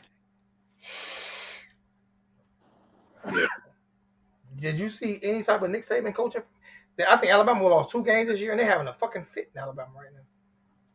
Yeah, Alabama's kind of they're used to they're Alabama. They're used to what Nick Saban gave them. Alabama, they weren't used to that before Nick got there. Alabama for the last decade has been because of who? Miami from the 1980s and because the early of 90s. Who? Because of who? Well, because of Saban, yeah. Okay, so Saban having a bad year this year, right? I mean, he lost 2 games if you want to call that a bad year, but yeah. And the fan base, everybody was giving him hell. Hell. They're not blaming the players. Pure hell. They're blaming the coaching staff. Yeah. That's the difference. Yeah, I mean, I don't disagree. Hold on, time out. Good night, John Shields. Sleep tight. Don't let the bed bugs bite. Enjoy your night, my brother. Talk to you some other time. Thank you for your presence. All right, let's go. One thing though, I will say, I've always wondered, with teams that have a great history and stuff. LJ, you might be able to speak to this a little bit. Like Miami, what are the players doing off the field that we don't know about? Like, are they partying before like game nights or something? Because if you're a player, like, you got to take responsibility for that. If they're doing that, then that's on coaching. That's on coaching again. That's on coaching. If they're getting away with doing these things, if they're doing that, then are the coaches doing their job? Because you have to remember, these are teenagers, right? Yeah. These are teenagers, right? So the coaches are supposed to monitor all of that. Yeah. If that's what they're doing, and they're allowing it, and the coaches are allowing it, the coaches get paid to control this situation, bro. Yeah. This is what they get paid to do. It's not like the NFL where you don't see in college. This is why a lot of NFL coaches don't like to coach college, because they know XP Carroll. They know that's their job to make sure these kids have a curfew. It's their job to make sure that they're in by curfew. If the coaches aren't doing their jobs, and that's coaching. If you let the players do whatever they want to do, then that's coaching. Guess what? They're gonna cost you your damn job. Did you, TJ? Did you hear what Deion said after that Virginia shooting? He said, "Y'all in y'all room, and y'all ain't going nowhere." Yeah. Exactly. Yeah, I watched this last week. He addressed the team about just going on vacation and stuff, and he was like, "I don't care if you're a minute late coming back, you're off the team. If you're late, if you get caught speeding or anything like that, he's like, you're gone." Okay. And I that's what I love about Deion. I mean, even though he's a Nole, he knows how important it is to have your mind in the right place. And you know, I So mean, so man, so so so instead of saying parents come get your kids, he's parenting them. He's letting them know there are consequences for what they're doing, right? yeah, That's the difference. That's coaching. Yep. yeah. Yep. Yep. Yeah. He ain't making no statements saying come get your Come kid. get your kid. Oh Like, yeah, no, I'm not. Yeah, I'm not talking about that or anything. But no, like, we was just referencing. yeah. I'm saying that's a difference in coaching. What I want to see though more from Miami, I've seen it a little bit this season, but I haven't seen it too much. I want to see more of the players coaching the players too. I don't It's know if you kind Yeah. of guys. hard though. That's kind of hard. I'm gonna tell you why that's kind of hard. I'm gonna tell you why that's kind of hard. How old are you, TJ? I'm 32. 32, right? When you were 18, 19, and 20, did you have that type of mindset? Um, Because most of us didn't. I didn't. well, I no, need I needed guidance. See, what people don't realize, a lot of these kids come from single family homes. The mother's the only person in the home. Their yeah, father figures are their coaches from high yeah, school. Yep. So, like when you're that age, like I deal with teenage daughters. I know that they're not responsible. well, I'm not talking just about like what's going on off the field. I'm talking I'm about talking about on the emotionally. field, Yeah. even on the Oh, field. okay. Well, Even on so what is your what is your most emotional years in life between the age of 15 and 22 are your most emotional years in life. yeah. So Um, we're expecting kids to raise kids. Can't do it. well, yeah. I mean, This is why college coaches get paid so much. yeah, Like we're expecting. I can guarantee you, Coach K. I can guarantee you, Coach K, coach those kids. I can guarantee you, Nick. You know why those kids? You know why so many players don't hit the portal on Nick Saban? You know why? Even though they got a lot of players and they got a lot of great players, a lot of players do it. Some players do hit the portal because they know they're not going to see the field. But you know why a lot of players? Because I've watched Nick Saban on those kids' houses. I watched Nick Saban in those kids' houses. I'm talking about after they're at. Nick Saban will go to somebody's house on Thanksgiving. I'm not talking about a recruit he's trying to get. I'm talking about a player that's on the team. yeah. This is a Um, difference. Like I need a father figure. I do you one better, TJ. I do you one better. The players can't coach. They can't coach themselves if they don't even understand the system that the coach There you coach. go. Great. yeah, How can they coach? How can they coach each other when they confused about coverages? Like oh, you supposed to be back deep. You supposed to be back deep. No, I'm supposed to be like. I'm about to give you something even better. Where's the order? I got one even better. This. all right. I'm about to break the internet with this. I'm about to break the Go. internet with this. I got to make a point after this, but go ahead, though. Oh, I'm about to break the internet with this. You said the players coaching themselves. That's what they did in 2000. That's what they did in 2001 for the national championship. Yes, And sir. that's what they did in 2002 when they lost the national championship. Remember people saying Larry Coker, the problem was he couldn't coach the players. He didn't know because he let the players do whatever they wanted to do. And the talent just was, it was so much talent that Butch Davis had brought in there that it did not matter what the play. They did what they want. But when those players, like the special players like Ed Reed left, Santana Moore, when those players left, when those special kids, you don't have a bunch of them. That's why when me and DJ, me and LJ had another conversation, like how many great cornerbacks played at the University of Miami? You can't name me many. Think about Great it. cornerbacks. Think about it. How many? Is there any Hall of Fame cornerbacks that played at the University of Miami? No. Not one. No. Not one. So Not no. one. Not Antrell one. Roll was good. He was What corner. I wasn't he? said, great. He was good. He was And he good. was on the 2000 team that won national championship. But what I'm saying is, Yeah. how many is talented as Miami has been? How many great corners played? And You look, had a few. and look, Antrell won the Super Bowl and everything with it, but he is not going to the Hall of Fame. You're talking about so you're using the NFL Hall of Fame as like the Yeah. standard. Okay. So no, I'm saying how many great, even in college, how many of them in college went to the college Hall of Fame? How many? And the 01 team? Period. Period. Period. In the whole history of Miami, And the whole Oh, University we're of talking Miami. about corners? the whole Yeah. tradition of Miami, we have no Hall of Fame corners. Yeah. So when you want these kids to coach themselves, that's what Larry Coker got fired about. That's why he got fired. Because he didn't have no control and the kids wasn't coaching themselves. I mean, and the kids were coaching themselves. So in one hand, and what? In one hand, we can say it when it's Mario, but in the other hand, we can't say it when it's Larry Coker. Yeah. So let me. Coach Hayes, what's good, man? If you want to, come on in and bless me with your presence. Coach I'm only gonna be on. Hayes. I'm only gonna be on for about 10 more minutes. I'm getting off. I'm cooking Thanksgiving dinner. Come in, Coach Hayes. Come holler at. Come on, Coach. Hey Zoe, I don't know if you can pull up YouTube. I know you're kind of limited for like hosting the streaming stuff, but what I'm talking about, I love this clip from Alabama's defense. If you go to YouTube and you type in Alabama player heated, yells at teammate after touchdown on missed assignment, and like he's like, I think it was against Ole Miss, one of the new players. I think he might have been like a freshman or something, but he missed an assignment and Ole Miss scored, and that the Alabama guy just got in his face like in front of the whole country. Answer this question. Answer this question. Benny Blaze is not a Hall of Fame. Answer this question.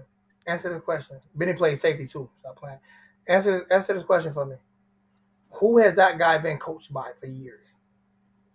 Kirby Smart, Nick Saban, exactly.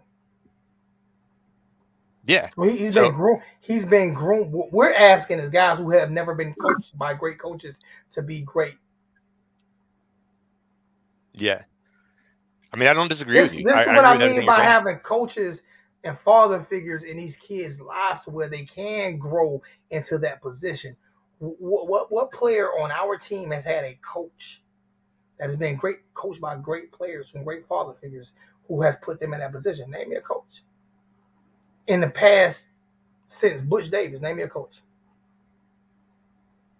I mean, so I don't know if you would want to count this, but I like Mark Richt a lot just because he is more of a father to those players. No, he wasn't. He was a lot of those players came from. He was a fucking hypocrite.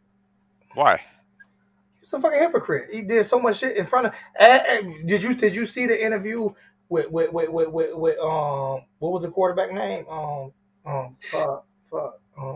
Malik Rozier. Malik Rozier. When I told you they shitted on N'Kosi Perry, and after the season was over with, when Mark Richt got fired, Malik Rozier went on Orange and Green Boys and said how Mark Richt shitted on Perry. He said it. He was a fucking hypocrite.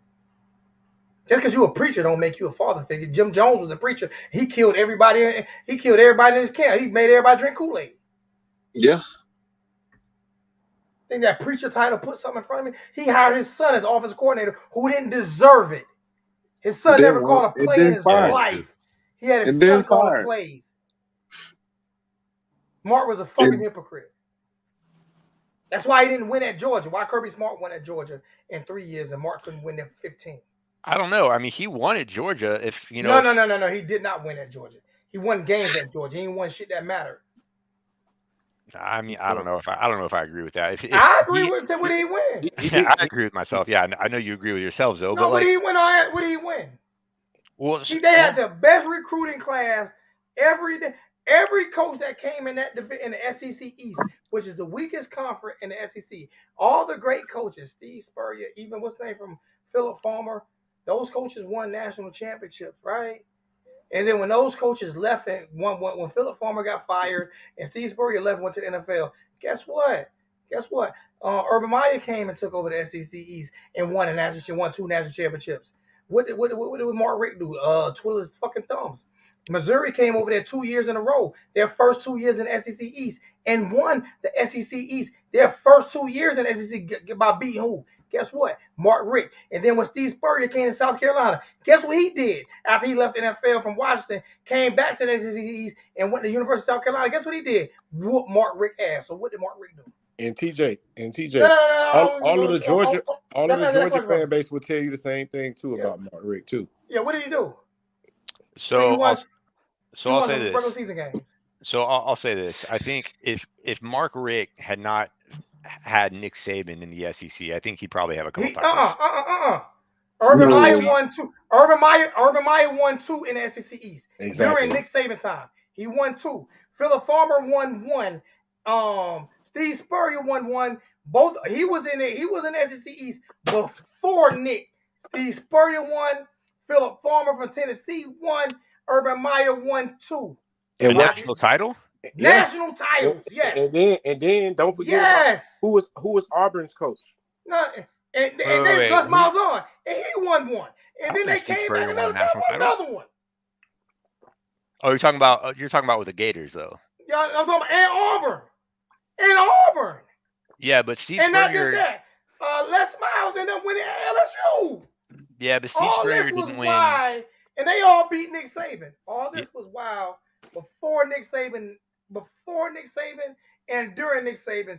Other coaches won national championships. All the great coaches won, except guess what?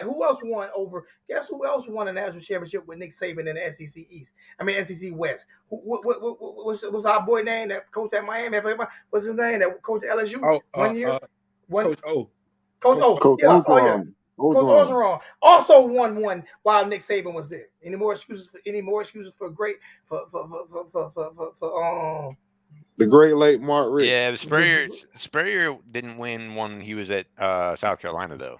No, he didn't. But I said he beat Mark Richt. He beat him. Oh, beat Mark Richt. No, I'm talking about. I thought you were talking. Okay, I'm sorry. No, I'm saying he beat Mark Richt. When he came back, South Carolina ain't never had a good program. Never. Guess who won the SEC East and played in the SEC championship because they beat Mark Richt? South Carolina. The only time they ever played in it was by beating Mark Richt. Missouri played in the SEC championship by beating who? Mark Richt. Yep. Georgia fans will tell you when we got Mark Richt as the coach, it was like good riddance. The same thing the Michigan fan base is doing about Gaddis. The same thing. It's so like, no, Rick was when they were talking about firing, I said, "Oh God, I hope we don't hire him." Just saying. So yeah, other coaches beat Nick Saban. Mark Richt just couldn't do it. Hell, Mark Richt couldn't even get out of SEC East. He couldn't even. With all those great players, Nick Chubb and all of them, couldn't even get out of SEC East.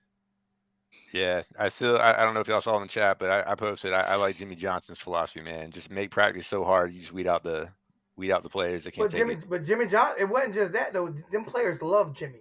Yeah, they'll run through a wall for Jimmy. The players love Jimmy. Jimmy was a father figure. He wasn't just a disciplinarian. He was a father figure. He wasn't just a coach. They loved him. Yeah. And he let them play football. And he didn't say, "Come get your kids." If I'm recruiting, if me personally, this is just me. If I'm recruiting this 4-star kid and I'm telling him how much I want him to come to school and I got plans for him or whatever like that, at some point I'm gonna honor what the hell I told this kid and his parents. I'm not gonna sit up here and lie. Like, I know people lie, but I'm a man of my word. And if that kid putting in time and work or whatever like that, like somebody said that things are given, people, these kids want things just given to them or whatever like that. No, the kids, well, Kamari Rogers puts in work. He don't get in trouble. We don't hear about him off the field trouble, him getting in. We don't hear talks about him getting in trouble. That boy worked hard. He did everything he needed to do. And, oh, by the way, we're not good. So why I would feel like I should get in the rotation. It's the end of the year. If these games don't count no more, the coaching staff done gave up on us. You might as well let me get my burn. I'm a freshman. You might as well put me in. It don't count against I got a question for you, TJ.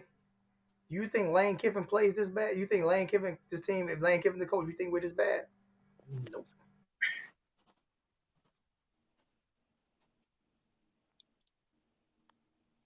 I don't know. I don't know if Lane Kiffin has enough success at the places where he goes, though.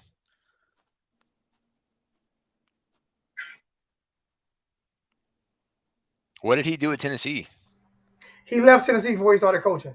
Answer this question: does he have a better record at Ole Miss than against tougher competition than Mario has at Miami right now? Well, yeah. Okay, then that's all. That's what I'm saying. Would he do a better job with these players? Oh, most definitely, yes. So what do you think that these coaches are doing that Mario's not doing? They first off, like I said, Mario is not a coach. Mario is a recruiter and a hype man. Right, but so what is he not doing? He's not doing better than Al Golden. He nothing. I tell you what, he ain't doing a damn job He ain't doing it. He that he ain't. getting Right, paid for. right. So this is so we're just using broad terms, right? So if we're gonna figure out like what the actual problem is from a coaching The standpoint, we need to problem is be he like needs to look in the specific. fucking mirror. He needs to look himself in the mirror, and I said it. He first off, he needs to learn a position. He needs to learn the offense or defense side of the ball. He needs to learn one. He needs to develop himself.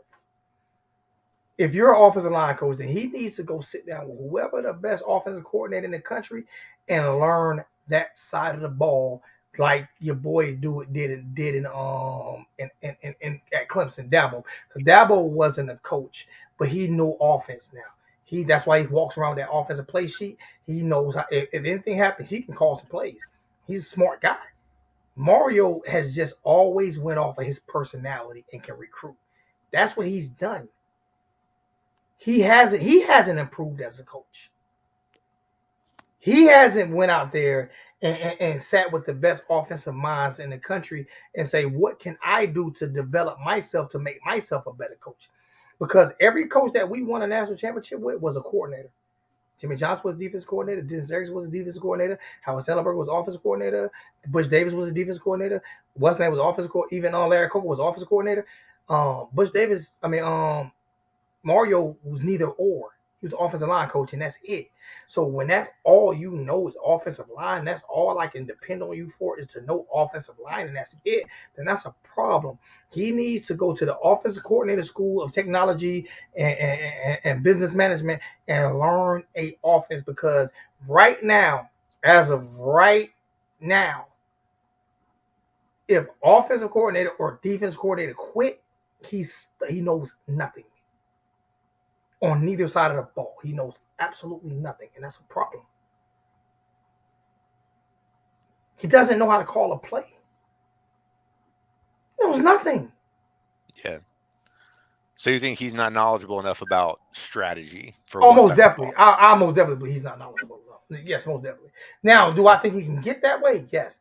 But right now, he's not knowledgeable enough. He knows how to recruit. He knows how to talk. Yeah. But he's not knowledgeable enough. No, he's not. He's an offensive line coach, and that's it. That's it. We could have hired Art Kehoe for that. The greatest offensive line coach in history of Miami. The only coach who has 5 national championships. And the only one who has ever had the O line playing good. So who was a better offensive line coach, Mario Cristobal or Art Kehoe? Art Kehoe is the best offensive line coach we've ever had. Art Kehoe, one of the greatest offensive line coach who ever coached college football. Yeah. He's not the head. Why is he not the head coach? You know why he's not the head coach? You know why he didn't get opportunity? You know why? Because he don't have the personality of a Mario. That's why. Yeah. That's why. Because if you want to go by championships, championship pedigree, and who put the best players in the NFL, then you're gonna go Art Kehoe. Listen, Mario. I like Mario Cristobal. I love that. Now Mario Cristobal. Let me tell you about Mario Cristobal. He balances the recruiting powers for us. Now we don't have to worry about Nick Saban coming in the state of Florida stealing all our players. Now we don't have to worry about Dabo Sweeney and Jimbo stealing all of the players. Jimbo might come and get a couple, you know what I'm saying? But it's not like I was before where all of the South Florida players or the Florida kids going to Alabama. So that's what Mario Cristobal brings. I love that about him. But he just needs to take some of the ingredients out the gumbo, meaning take some of these coaching coordinators and assistant coordinator, coach, or whatever, No, bro. It's a D coordinator. It's a one DB coach. It's one coach for each position. That's it. All these the coaches, that's too much, bro. There's too many elephants in the room, bro. And if anything, if you're gonna have all that, let me consult. Let me consult you. Let me consult this. Let me think outside of the box and give you something to think about with when you putting all this together. You spending $19 million on a coach, on a coordinator staff, and I'm like, bro, where's the money? What do we get? We're not getting our money's worth at all because I don't see Yeah, no development. right. Agree with that. Yeah, it I doesn't make agree that with that $1,000 too. seem too bad, does it, Zoe? Huh? I said it doesn't make that losing that $1,000 off game tickets seem too bad. Yeah, it $19 seemed million. bad for me. It seemed bad for me because, like I said, I ain't getting nothing out of my $1,000 this year. Remember they said they were saying, "Oh, our receivers is the worst on the team. We ain't got no receivers." Gaddis. If you go back to some of Gaddis' interviews, Gaddis said that we only have a 5-6 man rotation. We don't really have 5 or 6 receivers. I was like, excuse me, bro. You got a receiver named Kobe Young that's sitting on the bench that you ain't even tried. And guess what, Zoe? What you call him? What you call him, Zoe? 88. 88. 88 has scored a touchdown every game since you played that man. But we don't have receivers though. You constantly put Romello Brunson in situations where you put him on bubble screens, give him reverses. He ain't that. You should have been giving Brashard Smith that. Brashard is that. George Well, that. Yo! There you go, Coach Hayes. I want a battle. What's up, Coach. Coach? What's up, Coach? What's up, man? How y'all doing, man? They What's mad. good They with you, mad. Coach Hayes? A lot of people mad at me for speaking the truth about Mario. Hey, let me know if the wind blowing in the phone. I'll mic out, man. I'm out here on the little balcony, so. No, you good. A lot of All people right, mad you at me good. for speaking. A lot of people mad at me for speaking the truth about. I'm Why they not mad lying at you, about. dog? I'm speaking the truth about Mario. I'm not lying about him. I'm telling I'm saying everything that they can look up. Everything you can look up. Like right now, as of today, he's a glorified hype man. He's Flavor Flav. He's a Not glorified Flavor hype. Flav, Hey, Coach. Not Flavor Flav, so. I'm just being honest with you. Like I said, can he call a play? Can he call a play on either side of the ball? Can he do it? No. I mentioned this right here, Coach. Who's the greatest offensive line coach damn near in college football ever? Art Kehoe. Art Kehoe didn't get a head coaching job at University of Miami because he wasn't a glorified hype man. So if you put their resumes together, if you put Art Kehoe's resume with Mario Cristobal resume, who put more Hall of Famers in the NFL? Who won 5 national championships as an O-line coach at the University of Miami? but here's a question: did Kehoe want to be a head coach? I don't know that. I'm asking. I know I've talked to him a few times, and he's right now upset with the University of Miami right now because of a few things. I'm gonna leave that alone, but I've talked to him. I got Coach Kehoe's number right here on my damn phone. I won't show his number, but I got his number right here in my phone. I'm not gonna show his number, but I'll show this right here. I got a number right here on my phone. I would be mad too. I would be mad too. I got his number right there on my phone. Okay. Oh, Just saying. So people who think that jokers don't know nobody, stop. I got his number right here on my phone. you know people. We know that. I can call him right now. Just saying. So Mario right now is a glorified hype man. That's what he is right now. And I said before we hired him, I said my concern with him is he can't. And Coach, you was with me. Like you disagree with me. My concern with him was he can't call plays on either side of the ball. So when shit gets rough, what can he do? His main concern was get rid of this. That was his breaking point.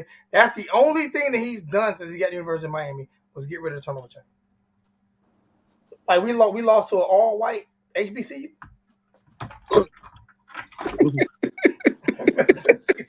Hey, Coach Hayes, you heard what he said? Hey, so you wild boy. Listen, Listen, they already called me a Mario hater, bro. They already said I hate Mario Cristobal. I don't hate him. I'm I trying to ain't help no him. hater. And here's the problem. Here's the problem. Or not necessarily the problem. I simply propose and I ask questions Historically black, white college at university. the historical. All I did was ask What? questions at the beginning of the season that needed to be answered, right? I brought it up about James Williams being able to play man. I'm not saying he couldn't play man. His highlight tape didn't show that. His first year playing, they kind of hit him a little bit. Now they finding out if he can play, and they rub routing him to death. So that's what you starting to see. I said this earlier, and they brought this up. Matter of fact, somebody DM me or they tagged me in a tweet about I think the Wild Right podcast with Manny Navarro and them, and those guys were talking about, you know what I mean, how hard it is to bring coaches in that don't bring their assistant coaches with them. How hard that mesh, like how hard that is to continuity, you know. And I always said this: in order for Mario Cristobal to be successful, he's got to strike gold twice on his coordinators. I said that since the beginning, before he was even hired, I and I'm think we still said the saying exact same thing. Yep. no, You no, said no. We that. are. I was just talking Okay. about what I'm saying. I'm just talking about what I was saying in the sense of that doesn't mean he's a bad coach, but when you don't, and again, people harp on this, when you don't specialize, I'm not saying because you specialize, you're going to win a championship. I'm saying because you don't specialize, that's one more variable added to the equation when you're trying to win. That's all I'm. Now, it doesn't mean, prime example, somebody brought up Scott Frost. Yeah, he brought his people and they bum shot doodle. I get it. I can't But name only coach I can name. I'm just being honest with you, coach. Only coach I can name that didn't specialize in something that is truly successful all the time, that didn't specialize in calling plays or anything like that, is Dabo. right, he wasn't a coordinator. You're right. Yeah, it's the only You're one I right. can name. Name me another one. But he's highly in. But the difference, But he though, knows the offense. He knows the but offense. not even that he knows the offense. He's highly invested in that offense. Offense, He highly just, invested. yeah, he just wasn't the coordinator, but he was there from the inception. So this is what I said So about Mario. he knows it in and out. So this is what I said about Mario. He needs to be highly invested in offense. And Yeah, he's not. but here's the difference. But here's the difference. Even though it may not be Dabo's quote unquote offense, he was a part of that offense being created, but he was never the coordinator, if that makes sense, right? Well, I He think if was there. Dabo was to leave Clemson and go to Alabama, which everybody that's assuming that's probably what's going to end up happening when Nick Saban retires. I don't think he's the first coach, but I think he's the second coach. Well, the coach that get fired, I think he replaced the coach that replaced Nick Saban. What did Because that's his home. Jimmy Johnson specialize in when he was Defense. Defense okay. coordinator. Yes. Defense coordinator. Great defense coordinator. Yeah. That was Jimmy Johnson's trade. Dennis Erickson, defense coordinator. Butch Davis, defense coordinator. Larry Coco, offense coordinator. Randy Shannon was a good defensive coordinator for us. Yeah. I mean, he didn't work out as head coach, but he was a great. Maybe he didn't work out. Like I said, Al Golden went 6-6 his first year as Miami head coach. Right now, we hoping that's the best for Mario. Just saying. What's gonna happen? What's gonna happen when Mario can't land the recruits? Because that's the only thing that's saving him right now. Like seriously, like what's gonna happen when he can't land them? If he can't, because hopefully he'll watch some film of Coach Hayes and watch some film of me and know that he has to get better. This man is shout out to as understanding. I don't think he understands his own offense. I promise you, I don't like. How do you go from the style of offense that he played at he's had 3 different styles of offense everywhere he's went. FIU was a different style. It was a spread offense, running gun spread offense at FIU. because it's not his. That's why those. So that's my. So he doesn't come in. Like for example, Lincoln Riley. He brings somebody in. They're going to be quote unquote named offensive coordinator, but they're under his tutelage, right? Let's take Nick Saban. Nick Saban go against Pete Golden from University of Texas San Antonio, do you think the number one team in the nation is going to run a 7-6 University of Texas San Antonio defense? Hell no. He's going to use him to be his understudy to understand what's going on. Pete Golden's going to suck that up. He's going to be the protege, and he'll go just like Jeremy Pruitt did, right? Jeremy Pruitt left, I think he went to Florida State and all that stuff, and they end up going to Tennessee. I mean, these are the things that happen, but they're going to run their system. Josh Heupel got an offensive coordinator, but you better believe they're running Josh Heupel stuff. Mhm. Now, that dude may implement something that he brings to the table, but the You nuts got to and go through bolts, Josh Heupel to get it implemented.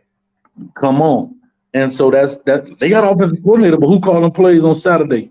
Matter of fact, you can Google right now the top 10 offensive coordinators. 8 of the top 10 are also a head coach. Google right now top I believe you. I don't have coordinators. to. You the No, but I'm just Google saying, anybody, even in the chat, you can Google top offensive coordinators of 2022, and 8 of the 10 are also the head coach. And you know what's funny to me, Coach? Yeah, If we were on here bashing the kids and giving Mario all the praise and bashing the kid, everybody would be happy.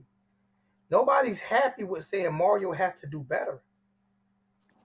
Nobody's happy with somebody saying that, but man, make $9 million a year. I'm not gonna say this. Like the man, he gotta do better. He but gotta I'm not do. bad. Listen, I said this from the beginning, y'all. This is an everybody problem. This It, not just Mario.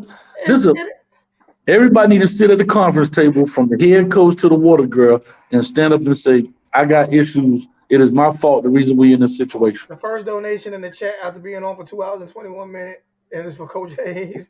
Coach Hayes sound like he and That doggone Reggie boy.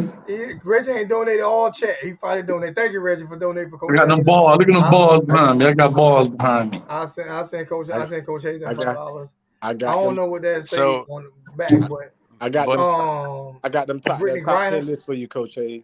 No, You got what now? I hold got on that real quick. top Like 10 list for you.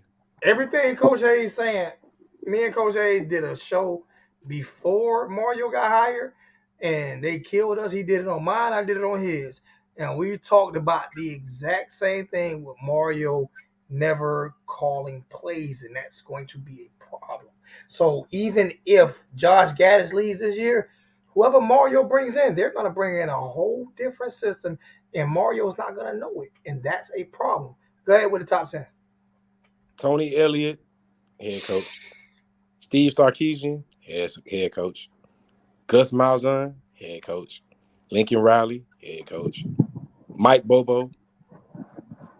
No, Mike Bobo is with Georgia, right? No, Bobo, he ain't at Georgia no more. But Mike Bobo, Mike Loxley, head coach. Bill O'Brien, head coach. Dan Mullen, head coach.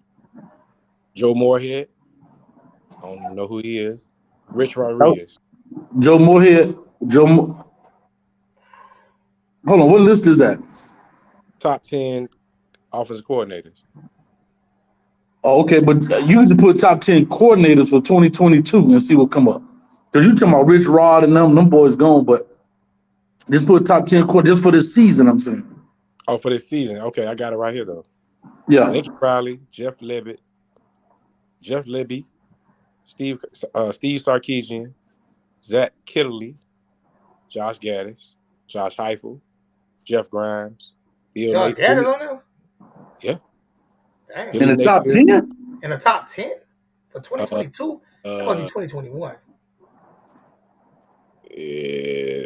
Because we one of the worst offenses in college. Yeah, that's 2021. That's 2021. Yeah. Yeah, you about to say what the hell? Like, Yeah, you got to change that last number, but that's the top 10. I was gonna say I was like, how the hell he in that too? So, but it's got it. Sorry, go ahead, LJ. It's Lincoln Riley, Ryan Day, Bill O'Brien, Josh Heupel, Mike Leach, Steve Sarkisian, Jeff Libby, Dana Hogerson. I remember Dana Hogerson. Yep. Dana Hogerson from West Virginia. Mm-hmm. Warren, the Wake Forest coach, and Phil Lago from North Carolina. That's the top So 10. so out of the top 10, the only one you named that's not the head coach is Bill O'Brien, because Mhm. what's his name is the head coach. Saban. Who's the other one you named? Steve Sarkisian, He's the head coach. Mike At Leach, Washington. Mike Mike Leach, Loxley, head coach. yeah, Mike Mi- Leach. Mike Mike Leach, Leach head coach at Mississippi Josh State. Heifel, Josh Heifel, Head coach, Tennessee. Ryan Day, Head coach at Ohio State. Lincoln Riley, Head coach at USC. Yeah, USC. Dana Hogerson, He was the Houston, head coach. Houston, head coach at Houston. Wake Forest coach. His name is Warren I don't Regiro. know who the head coach at Wake Forest is. That may be him. I'm not sure. And then they got Phil Longo So From so so UNC. basically, so from basically UNC. what you just pulled up is basically what I'm saying. Like I say, and like I said also, Hold up, the but here's the only guy. flip side. Hold up. Here's the flip side. Not to cut you off, Zoe. Yes, sir. Bill O'Brien is the offensive coordinator, but the head coach is the defensive coordinator of that same team. So he only had to strike goal once, which he did in Bill Yeah, O'Brien, Mm. yeah. right? You look at the guys, Mike Bobo, right? You look at those guys. I mean, not Mike Bobo. What's the guy from what's the other one? There was two other names up there. Ryan Day, Now Ryan Day, the head coach on offense. Josh Heifel, Mike Leach, Steve Leach Sarkisian, at Mississippi State, head coach coordinator. Jeff Libby from Oklahoma. So He the offensive coordinator. what's his But And name? what but and, Venables is and the Venables was the defensive defensive coordinator. coordinator. Head coach. You see what I'm saying? So all these, so basically what he's saying is all these teams with these great offenses and working on defense, whatever, all of their head coaches specialize in something, except for two teams, and they both played each other this weekend, and one scored 40 and the other one scored 10, and that's Miami and Clemson. Like the only coach that like I say, even though like I say with Dabble, that's his offense. Has been the offense since the inception. He knows it like that. I believe he could call plays because he knows it like the back of his hand. That's why he walks around. He every time they call him to play, that playbook is in his hand. He knows exactly what they're calling. You don't see Mario running around with a playbook in his hand. You don't see this, and this is what. But when they say the players need to work on things, just because you become a head coach does not mean you don't need to work on yourself. Like I don't see him working on himself. I don't. That's my thing. Everybody says, the player is this, the player is that. Yeah, but do you think because you become a head coach that the job stops? So all I have to do is recruit and hope to strike gold. Basically, like Coach said, hope to strike gold on offense, or can you get an offensive coordinator in there that's great, and you learn from that offensive coordinator, and then you don't have to change your offense every single time you lose an offensive coordinator because he has defense coordinators, right? That's called plays before. He doesn't know anything about defense out of the ball because he didn't play defense. He played O-line at Miami. So you get a guy in there, you get a guy like a Josh Heupel, young Josh Heupel, and you learn everything about that offense. This is what I'm saying. That's why I say I'm not killing him like he needs to be fired. What I'm saying is I'm giving advice to another grown man that the next offense coordinator you get that fits Miami and the players at Miami, not this I formation Nebraska offense that they brought to Miami. You get an offense that fits the Miami players, and you learn that from whatever coach you hire. You learn that system, and then when you get rid of an offensive coordinator leaves, now you can do that. That's my thing. Let me go get my. Who you think we gonna get though? Like who can we get? Who can we bring in? Like to get the mat lit? Like god damn. Boy, it's Coach gonna be Hayes, you tough. looking for a football coaching job? Hey, what they say? I coach them DB. No. Hey, no. I don't want to be the head coach, but I coach the DBs. Hey, I real quick, I gotta give credit where credit's due. LJ earlier this season, man, you I just got off work. hey, what's going on? Man, you talked about Kobe Young before he started playing, and I just want to say, man, that was a good call. He turned out to be a really good receiver. So that means he a better offensive coordinator and Mario. Hey man, I just know talent. Like, one thing about it is this is another coaching point too. This is another thing that's on the coaches that I always say about Miami coaching staff. Miami coaching staff don't know their personnel. How do I know how do I know the personnel more than the coaching staff know their own personnel? They didn't study these players like I studied these players. Like I knew for a fact, like when everybody's saying we ain't got no receivers, Gaddis came out his own mouth and said, well, I only got a 5-6 man rotation at wide receiver. We don't have it. Most of our wide receivers went down. Brosepo went down. George broke his hand. Like all our receivers went down. I'm like, yo, you got a big 6'5" receiver that you ain't using. You should have been trying to use Isaiah Horton. You didn't give him a chance.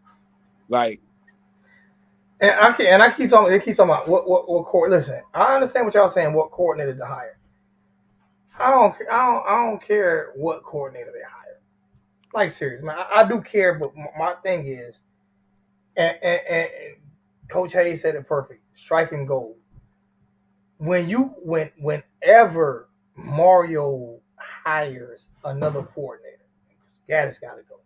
All Black Lives Matter, but Gaddis got to go. Whenever he hires another offensive coordinator, he has to learn that offense. He needs to know that offense inside out. He needs to put an offensive system in play to where because when you hire, you not understand, offense coordinator is the number that 90% of head coaches that are getting hired right now are offensive coordinators. So if he hires a great offensive coordinator that comes to Miami and wins, that guy's gonna get ahead. Just think about it. Red Lassie got a head coaching job at SMU. Okay, so when you hire an offensive coordinator that does, now you gotta do great at Miami, do good at Miami, you're going to lose him. So are you going to change the system every single year, or are you going to implement a system where you're smart enough to hire a guy and you know it and you learn it to where you can hire a guy to where you can mentor under you and learn that system? Hell, he went to college, he got a degree, he ought to know how to read. Bro, I'm gonna say this because I'm gonna get up out of here and go grab some food. But listen, fella, look at let's take Nick Saban. Everybody like to reference him. Here's the formula. Nick Saban goes and gets offensive coordinators who were head coaches who need a job. And there's a lot of turnover, but go look at it. From Mike Loxley, Steve Sarkisian, Bill O'Brien, Lane Kiffin, whoever these guys are, basically they're the head coach of the offense. But Coach Wood never changed with him, though. The defense is always his because he's defense. No, I totally agree, but that's my point. So instead of hiring, if you want to follow that model, go find a dude like somebody brought up a Scott Frost. I'm not opposed to it. I haven't really vetted it and done the research, but find a guy who was a head coach that knows how to implement systems, that need a job, that's not going to necessarily be a coach. He may be there 2 years or 3 years. That's fine. So and follow that same. What does he do when Scott Frost leaves? What does he do? Find another head coach that need a damn job. But what I'm saying is, does he not at least learn Scott Frost's system? Of course you do. But listen, of course you do. Every time you lose head offensive coordinator. No, but yes, you're right. But here's the deal. Whoever you bring in, those guys are worth their salt. They can implement their system using maybe some of the same terminology as previously. I don't know because I'm not in Alabama's coaching rooms and offices. But bro, they have turnover every 3 years at offensive coordinator. Mm-hmm. Every 3 years. You know their offense don't change that much though. Their offense doesn't change. That's my point. But that's the point. Ever since Lane Kiffin brought that offense, you think about it. Who did Steve Sarkisian damn near learn under Lane Kiffin? Like him and Lane Kiffin coached together. They coached together since kids. Like so Steve Sarkisian came in. But that's my point. But Zoe, that's my point. So go when you bring them guys in, say, look, this system was working. I understand you're gonna have your own little nuances. That's cool. But here is what the base philosophy is offensively. I am all for Dan Mullen. I take Dan Mullen too. I am all for Dan Mullen. I take him. I'll He take need him. a job. Hey, you find one of these offensive coordinators or these former head coaches that's offensive minded, put his behind in the booth, because that's all he want to do anyway. Bro, because if you look at Alabama, since Lane Kiffin, it's been Lane Kiffin. Was it Mike Locksley? Steve Lane Sarkisian. Kiffin, Mike Mike Locksley, Steve Locksley. Sarkisian, and then Bill O'Brien. That's 4 different coaches at least within the past 8-10 years. And they all run the same system. Mm-hmm. So what They happened? all run the same. They all run the same system. Come up under the same tree. They run the same. Even the great New England coach. Even he's a defensive guy. He won 2 Super Bowls as a defensive coordinator at the Giants. Even he knew once he got an Listen, offensive system in play. yeah, listen. I love I love what Saban has done from a philosophical standpoint. Can't nobody honestly in their heart of hearts say they knew who the hell Pete Golden was, and most people still don't know who the damn defense coordinator at Alabama is. That's true. I know this here. If we win Saturday, Mario Cristobal tied Al Golden for the same record in the first seasons. Don't win. Jeremy Pruitt, bro, go look at Jeremy Pruitt. Can y'all listen? We can name the last 5 offensive coordinators from Alabama, but can you name the last 5 defensive coordinators from Alabama without looking it up? I only can name one. And he just won national championship at Georgia. Yo, I think Randy Shannon went 5-7 this first year, didn't he? No. I don't remember. Randy Shannon? No. Hey guys, I gotta say this, man. I just want to say Happy Thanksgiving, man. I want to pop on here quick. Chris Kane, boy, you crazy, boy. I'm gonna leave you alone, boy. LJ, we gonna talk, man. I love y'all, boy. Happy Thanksgiving. Hey, coach, I'm gonna send LJ your math, man. Yeah, no problem, no pressure. Oh yeah, I appreciate that, Coach Hayes. What I had went pulled up on them boys that up here in Atlanta when they did their Utah. Utah. I pulled up on Utah. Oh, good, man, good. Yeah, they really appreciated it, man. I had yeah, man. But listen, Coach Hayes, listen, Coach Hayes really networks, man. Coach Hayes, like I keep telling everybody, like, and like I told LJ, everybody, and Coach Hayes don't like me saying, Coach Hayes is my biggest mentor that I've had. He's younger than me. That's why I say you can learn from people. Like Coach Hayes is younger than me, but he really helped. I want to say development. He really helped develop me. That's why I don't curse as much no more. That's why I don't do a lot of the crazy stuff that I used to do, because Coach Hayes behind the scenes really says, "Oh, this is a better way. I'm not telling you what to do, but this is how I would handle it." And I always give thanks to that because he made me a better person, made me a better YouTuber. So you got bro. What flies to an elephant, dog? That's all you got to remember. What flies to an elephant. Exactly. But baby, I'm out of here, man. Hey, love y'all, boy. Y'all be safe out there, man. We going live pregame, postgame for the pit game, and let's see what it is. Hey, and your boy in the NFL. I mean, in the fantasy championship. How did I miss that again this year? I missed it last year. I forgot all about it this year. You ain't check it. Nah, I hit you up. You ain't check your tweet. You know when what? Coach tweet, you got to tweet. I'm gonna send you my Cash App money. I'm gonna Cash App you this week for my next year. If you send it now, boy, Coach gonna be on the block with that thing. So don't do it, boy. I'll be halfway there to that 40, if you know what I mean. I'm out of there, boy. Hey, y'all boy, be good, man. Peace, love, and hair grease. I'm out. All right, Coach. Thanks, God. Right. Yeah, man. Answer this question. Why you saying everything I said? Did he say anything different than what I said? Nope. Okay, nope. So, what's the problem when I say it? Yeah. Is it the messenger? It's definitely the messenger. It's definitely the messenger. You know, people look at you as the king of controversy. No, I just speak exactly what I see. Hades. I don't do anything else. They look at you like Hades. Yeah, I just speak exactly. Well, look at me as like Samson, because the strength is in the hair. Look at me as like Samson, because the strength is in the hair. I speak everything I see. That's all I speak. Like when I'm talking to TJ about Mark Richt. Mm-hmm. Like, yeah, well, you know what I'm seeing right now? I'm seeing Miami went 5-7. Randy Shannon's first season as head coach. So okay, and Randy Shannon got fired. He did go. We did go 5-7. And Randy Shannon got fired. They didn't even want him there anymore. Al Golden went 6-6, and they talked about killing him his first year, and he was and when he started, the Nevin Shapiro shit came down before the season started. He went 6-6. There is no reason why we should be 6-6 right now. Yeah. No reason at all. And it's not that 5-6. It's no reason. And it's not even the 5-6. It's the way we have lost games, bro. I've never seen a season where we got blown out so much. Blown out. Like, we got rid of Manny Diaz because of what Mario Diaz right now. His name Mario. Because of what Mario is doing right now. We fired Manny Diaz for less than what Mario's doing. Am I wrong? Am I lying? No, I mean, you're not wrong. Yeah, bro. Hey, it's a little off topic, but did y'all see Devin Hester's interview with is it Shannon Sharp?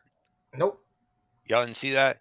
He talked about when he was in Miami, one of the coaches, the defensive coordinator, he didn't say his name, but the defensive coordinator would not play Devin Hester because he was getting too much publicity. He only let him play. I'm gonna say something to you. I'm gonna say something to you, man. Former players are sometimes the worst people to interview, especially when you're disgruntled. So I don't know what happened because I know we won. I know we were good when Devin was there. We didn't win a championship when Devin Hester. I think Devin Hester came after that. But I don't know. I don't know what happened when Devin Hester was there. It's two sides to every story. Is Devin's side, the defensive coordinator side, and the truth. It's three sides. Devin's side, defensive coordinator side, and the truth. So I have no idea. But answer this question. I have an idea. Devin didn't play. So what was Devin Hester's excuse in the NFL for not playing defense side of the ball? I have an idea. I'm just saying. So he used that excuse for college, right? So what was the excuse in the NFL? He was playing offense. He was playing offense. He did play offense sporadically. He came in sporadically on offense. He wasn't never. He was never even a 20th stringer. He came in when they mixed the play up for him, but he was never an offensive player or defensive player. He played special teams. That was his niche. He was great at it. He is exactly the reason why I say a kid should not be talking about playing both ways. Like that Hunter dude, the Hunter kid, Travis Hunter, who Dion got. I say eventually, dude, you're gonna have to pick one position you're gonna have to play, and that's gonna be your. He was talking about Randy Shannon. You're not gonna be able to play both positions because if you were so happen to get drafted and you're stuck in between a DB and a receiver, then you're gonna get used like Devin Hester or like they don't know where to put you at. But Devin Hester never learned a route tree. He never learned a route tree on offense, and I've never seen him cover anybody on. Just because you fast on me, you can cover it, man. He wasn't. The thing about Devin Hester though is he wasn't super fast. He ran like a 4.6 in the combine. No. That's false right there, though. He didn't run a 4.3. He ran like a 4. You're right. He ran 4.27. But see, Devin Hester in the combine? No way, dude. Devin Hester ran 4. You could pull it up. 4.27. 4.27. Look it up. He wasn't a 4.2 guy. He was a 4.2 guy. Trust me. He just was not a technique guy. He didn't have 4.41. That's what he ran. 4.41. He probably ran it that day, but even on the internet floating around, they have him at 4.27 too. So he might have had a 4.4 day. His best 40 time. He got his best 40 time because you got different 40 times. It was a different day. Yeah, he got different 40 times. He actually ran. He got him at a 4.35 on one of them. Did you get a 4.35? Okay. Got him at a 4.34. It depends. Like you got to understand it. It'd be that Wingate shit and all that shit. You know what I'm saying? All that shit matters too. But I'm explaining to you about 40 time. About people say 40 time. 40 time has absolutely nothing with game speed. Peanut Tillman ran 4.6 and he was a. It has absolutely. I think Ed Reed ran a 4.7 or some shit like that. It has something to do with game speed. It has something to do with game speed. Ed Reed was a 4.5. So I mean. The Combine's website says 4.46 for Hester. I'm just looking. If you look up like the fastest, his best 40 time was a 4.32. 4.32. I saw some lists said had a 4.2, had him at a 4.27. The one I seen was 4.32. So DeMar probably some. Van Dyke is our cornerbacks coach. He ran one of the fastest 40 times electrical when they started doing electrical time at like a 4.28. Anthony Williams, what are you talking about? Pure lies. And, he said Devin Hester. He said he keep calling you out, TJ. He said Devin Hester wasn't fast. Pure lie. Yeah, he was a blazer, bro. I didn't say he wasn't. Yeah. I didn't say he wasn't fast. I just said he ran a 4.4 at the combine. He ran 4.41 Yeah. I mean, but I mean that's like I say. I mean, combine 40 time is the last one that you run. Yep.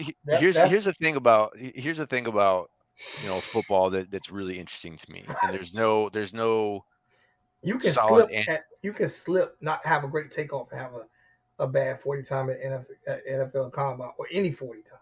Yeah, it's like running a 100-yard dash in a race where you think about people who broke. You saw him. You saying Bolt broke records, right? But there was times he ran slower and times he ran faster. Yep. Yeah. So I can't base everything on 140 time. Here's the thing about football, man. Like it's so curious to me because like I think one of the first times like I jumped onto your channels though, like I kind of hammered on like the mentality thing. And the reason I did that is because you can have a player like I'm thinking of a player right now, played for Miami about 10, 12 years ago, had all the physical attributes, right? He's just under 6'5", was a 4.3 guy, strong guy, and he made some good plays while he was at Miami, but like as far as talent and ability goes, he could have been a superstar in the NFL. And he never materialized. You know what I'm talking about? Barry Sanders had a fast 40 time. What would you think Barry Sanders 40 time was? Who? Barry Sanders. Barry Sanders? I think Barry Sanders was 4.4. 4.37. Damn. Thinking of Tommy Streeter. Anybody remember Tommy Streeter? Let me tell you, I'm glad you brought that up. Tommy Streeter is 3 years younger than me. He came up with T.Y. Hilton. We played at Gwen Cherry Park together. Tommy Streeter's dad actually coached all of the inner city kids. He was the track coach for all the inner city kids that came out those years. He was the legendary track coach, Tommy Streeter's dad.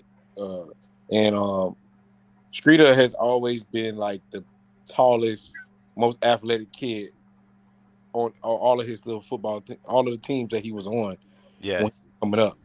And we about to speed up. I'm about to get off. When he went to Miami Northwestern, it's just his dad had worked with him, and he just never really. and that's the thing. I got one for you. I got one. How old are you, TJ? 32. 32. You ever seen Jerry Rice get caught from behind? You ever seen anybody catch Jerry Rice? He was kind of before I really got into football. I was about 11. Go watch his highlights to see if anybody ever caught. I've never seen. You ever LJ Larry? You ever seen Jerry Rice get caught from behind? No. Anybody? You know what Jerry Rice 40 time was? 4.7. 4.7. 4.71. Mm-hmm. Everybody say T.O. was fast as hell, right? T.O. big, physical, and fast, right? Yeah. T.O. ran a 4.57. Yeah. He ran a 4.57. I've never seen Emmett get caught behind. Emmett ran a 4.55. Chad Ochocinco ran a 4.55. So I mean, 40 times to me that's the worst way to gauge a player. I hate 40 times. And that is the worst because, like I say, all it takes is you coming off and slipping a misstep, and that's 0.5 of a second on a misstep. Yeah. I don't know if y'all remember a receiver named Johnny Knox. Johnny Knox played at Abilene Christian with Bernard Scott and Edmund Gates. Johnny Knox ran a 4.2, like 4.29, 4.28, and I played in that conference with him. And I was always, like I told Zoe, I was always like a 4.6, 4.7 runner at DB. But because I had technique, it didn't really matter that he was fast because I just knew where to be. I knew how to cover him. I know how to cover all receivers. it don't matter if you're fast. You got straight line speed, then I just know to get back. You only can beat me with an nine route. Most super fast receivers can't run. They only run like 2 or 3 routes. I got one better for. I got one of the best on anything. And what was Randy Moss known for? What did they? What was the catch named for Randy Moss? What was the catch name for Randy Moss? You The got Moss. Moss. Yeah. Why they say he mossed him? You just catch over people. You jump Catch over over people, right? So did you ever see him burn anybody downfield? Yeah. I mean, he only was A rookie. he few was times. Yeah, a he couple was times. fast. Couple Yeah, Couple he times. was. No, but he was Couple fast. times. But did you ever see him burn any? You ever see him literally Couple burn times. anybody downfield? Couple times. Couple times. I've never seen. I've seen him Couple moss times, yeah. people. I've seen him jump. But I mean, like, was he like just running past everybody and catching wide open touchdowns? Randy Moss was 4.29 for sure. No. Here's the question: was he just running past people though? Because I'm actually agreeing to your point. He wasn't. He got known for mossing people. Yeah. Throw that ball up. He's gonna jump over you and get it no matter what. That's Mhm. what he got known for. He ran a 4.25. Yep. But he still had to be able to jump over people. Yeah. Because But- like sometimes you can be too fast and outrun the fucking football. Yeah. And that's what he was. He was too fast where he can outrun the football. So he just jumped over people. He got behind people. People made the speed up when the ball was in the air. He jumped over them. So that 40 times shit, like I say, the greatest receivers he's one of the greatest receivers to ever play. And the second greatest receiver actually they got on there is the greatest receiver to me is Jerry Rice, and the other two will be Randy Moss and Terrell Owens. And in the top three, neither one of them ran. Terrell ran a 4.3. Terrell ran a 4.5, and Jerry ran a 4.7. Yep. Yeah. So that 40 times like, shit, like yeah, so like that's the point that I'm making though, because like Tommy Streeter had all the physical attributes, and like he could have been an all-star or like a superstar in the NFL. So it's just like at that point, it's just like, because Zoe makes a really good point. Like, we put so much into the 40 times and all that, but at some point it comes down to what's going on between the ears, right? What's going like where's your mindset at? Because that's the only thing left. If somebody runs a 4.3, is just under 6'5", is a good, solid, strong receiver, but he doesn't turn out in the NFL, the only thing left is their mentality. There's nothing else. That's it. So, and when it comes to college, and I'm about to get off now because we're gonna come on live Saturday after Coach Hayes. We're gonna come on live, and then starting next week, we're gonna, whether we win or not, we're gonna break down recruiting. That's gonna be LJ's. I'm gonna sit here and listen because I don't know shit about recruiting. So this is gonna be LJ time to shine. We're doing recruiting shows this year. We're gonna flood the market. We might do 5 recruiting shows next week. Dead serious. Get some free game because I'm breaking it down. We might do 5 recruiting shows next week. Like seriously, we may do 5 next week. So y'all boys let Zoe know if y'all boys familiar with the South Florida high school, South Florida, or the Florida state of Florida, the country of Florida. If you know about that pool right there, that's the best talent in football. Except when it comes to cornerback. Whoa, hold on. That's the best talent comes from Florida. Except when it comes to cornerback and quarterback. Except when it comes to cornerback and quarterback.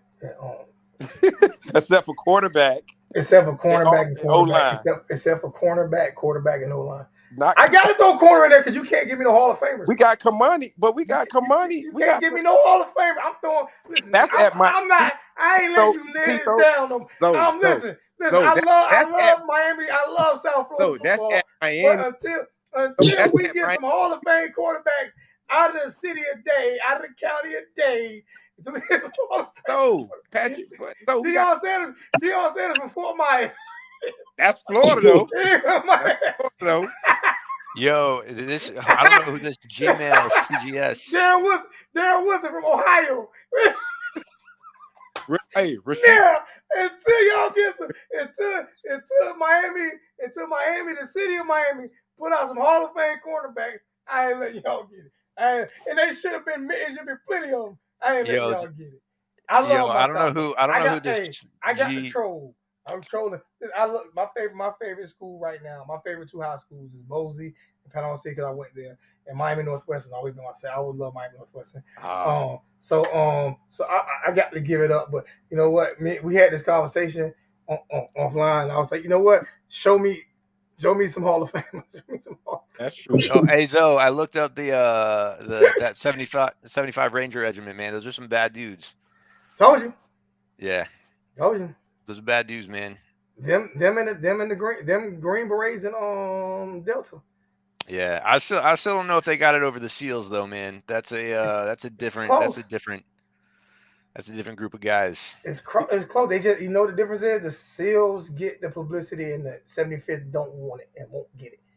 It's That's hard true. to Well, find. yeah. It's hard Well, to so find film on the 75th. TJ, check out. Go take a look at Miami Central this year. St. Thomas Aquinas, Chaminade Madonna, and American Heritage. Find me one Hall of Famer that's come from any of those schools. I can name one from each. That's Hall of Famers. Yeah. Who? Yo, I don't know. Real quick, I don't know who this Gmail CGS guy is, but apparently he's saying this Leon Sandcastle guy ran a 3.9 in the 40, which I don't know if he's smoking something or if Jesus came back as a. He got to prove Yeah. that. I don't know who he is. Somebody pull it up. Leon Sandcastle. I don't even believe Bo Jackson ran 4.1. So nobody. Is his name Leon Sandcastle? I remember Lavernius Coles ran a 4.1. Leon Sandcastle. I'm looking at this guy. I'm looking at pictures of this guy. I've never even heard of him, but he's got a fro that looks like it would be a parachute. So there's no way this guy. No way this guy ran no 3.9. The fastest player. They got him at a 4.2 flat. But look, the fastest they player. got him at a 4.2 flat. So the fastest player I've ever seen, the fastest person I've ever seen was Coach De La. They got him at a Coach De La. You know who Leon Sandcastle is? Andre Brown. Leon Sandcastle was Deion Sanders. That's who Leon Sandcastle is. Andre Brown. Leon Sandcastle is Deion Sanders. Yeah, that's kind of what I was thinking too. I was like, that's who it is. That's Deion Sanders. Y'all don't remember the commercial back in the day where Leon Sandcastle was trying out for the NFL, and he did all that. Yeah. That's Deion Sanders. That's Deion Sanders. He had the fro and all that shit. That's why I'm laughing at it. So Deion was fast, but he didn't run no 3.9. So they got him at a 4.2. They got him running a 4.2 flat, but it was a joke. I hope you know he was probably throwing that shit out there. So you know who Andre Brown is? Yeah, I know who Andre Brown is. That's the dude. I don't know if y'all heard the story, the story where it was Edgerrin James and Trick Daddy. They met up they was doing a celebrity game at the park, and they bet I think it was 10 or 20K on who was the fastest player out there. And Devin Hester, Desmond James said that Devin Hester was the fastest player out here, and Trick Daddy was like, "Oh hell no, I got somebody that's faster than him," which was Andre Brown, aka Coach De La. We call him De La, and De La played at West Virginia for the Mountaineers, and you could pull up his press clipping. He ran a legit 4.15 when he was at West Virginia, and he got highlights and everything that you can pull up. What's his name? Andre Brown. He played in the NFL for the Buffalo Bills and the Washington Redskins. He used to race Darryl Green and beat Darryl Green. His name is Andre Brown. Beat Darryl Green. God dang. Coach De La. They call him Coach De La. He put his name on Andre Brown. The fastest. Bro, no, man. There's no way, bro. Yeah, he's the fastest. Listen. 4.15. His fastest 40 time recorded that I'm looking at right now. His fastest 40 time recorded was a 4.37. Who recorded? Talking about De La? Andre Brown. Yeah, Andre Brown. I'm looking right at him. Andre Brown. I'm gonna send you his. Hold on, time out. Coach De La, Andre Brown. This is him right here, right? I'm gonna go to his Instagram page and show you. Time out. Hey, I don't know if you guys follow track very much or not, but man, when I saw Usain Bolt run like 9.58 or whatever it was in the Olympics, I was like, man, that'll never be broken. Again, I don't know if you guys follow track right now, but there's a kid in Tampa named Arian Knighton who 18 years old broke Usain Bolt's 200-meter high school record. Oh yeah, I know that kid. You know who that? You know what I'm talking about? Yep, I know you talking about. Yeah, this is I did not think anybody would break Usain Bolt's record in my lifetime, but this kid might do it. I'm gonna send you his stuff, Zo. I'm trying to look it up right now because there's a couple Andre Brown, so I might put him. Yeah, you went to the wrong one because this one right here, this was the one who smoked Devin Hester on the field. All right, man. There's no 40 time recorded for this dude, man. Got to go to West Virginia. Don't worry about it. I'll pull it up. Hey, LJ, you said Devin Hester was clocked at 4.37?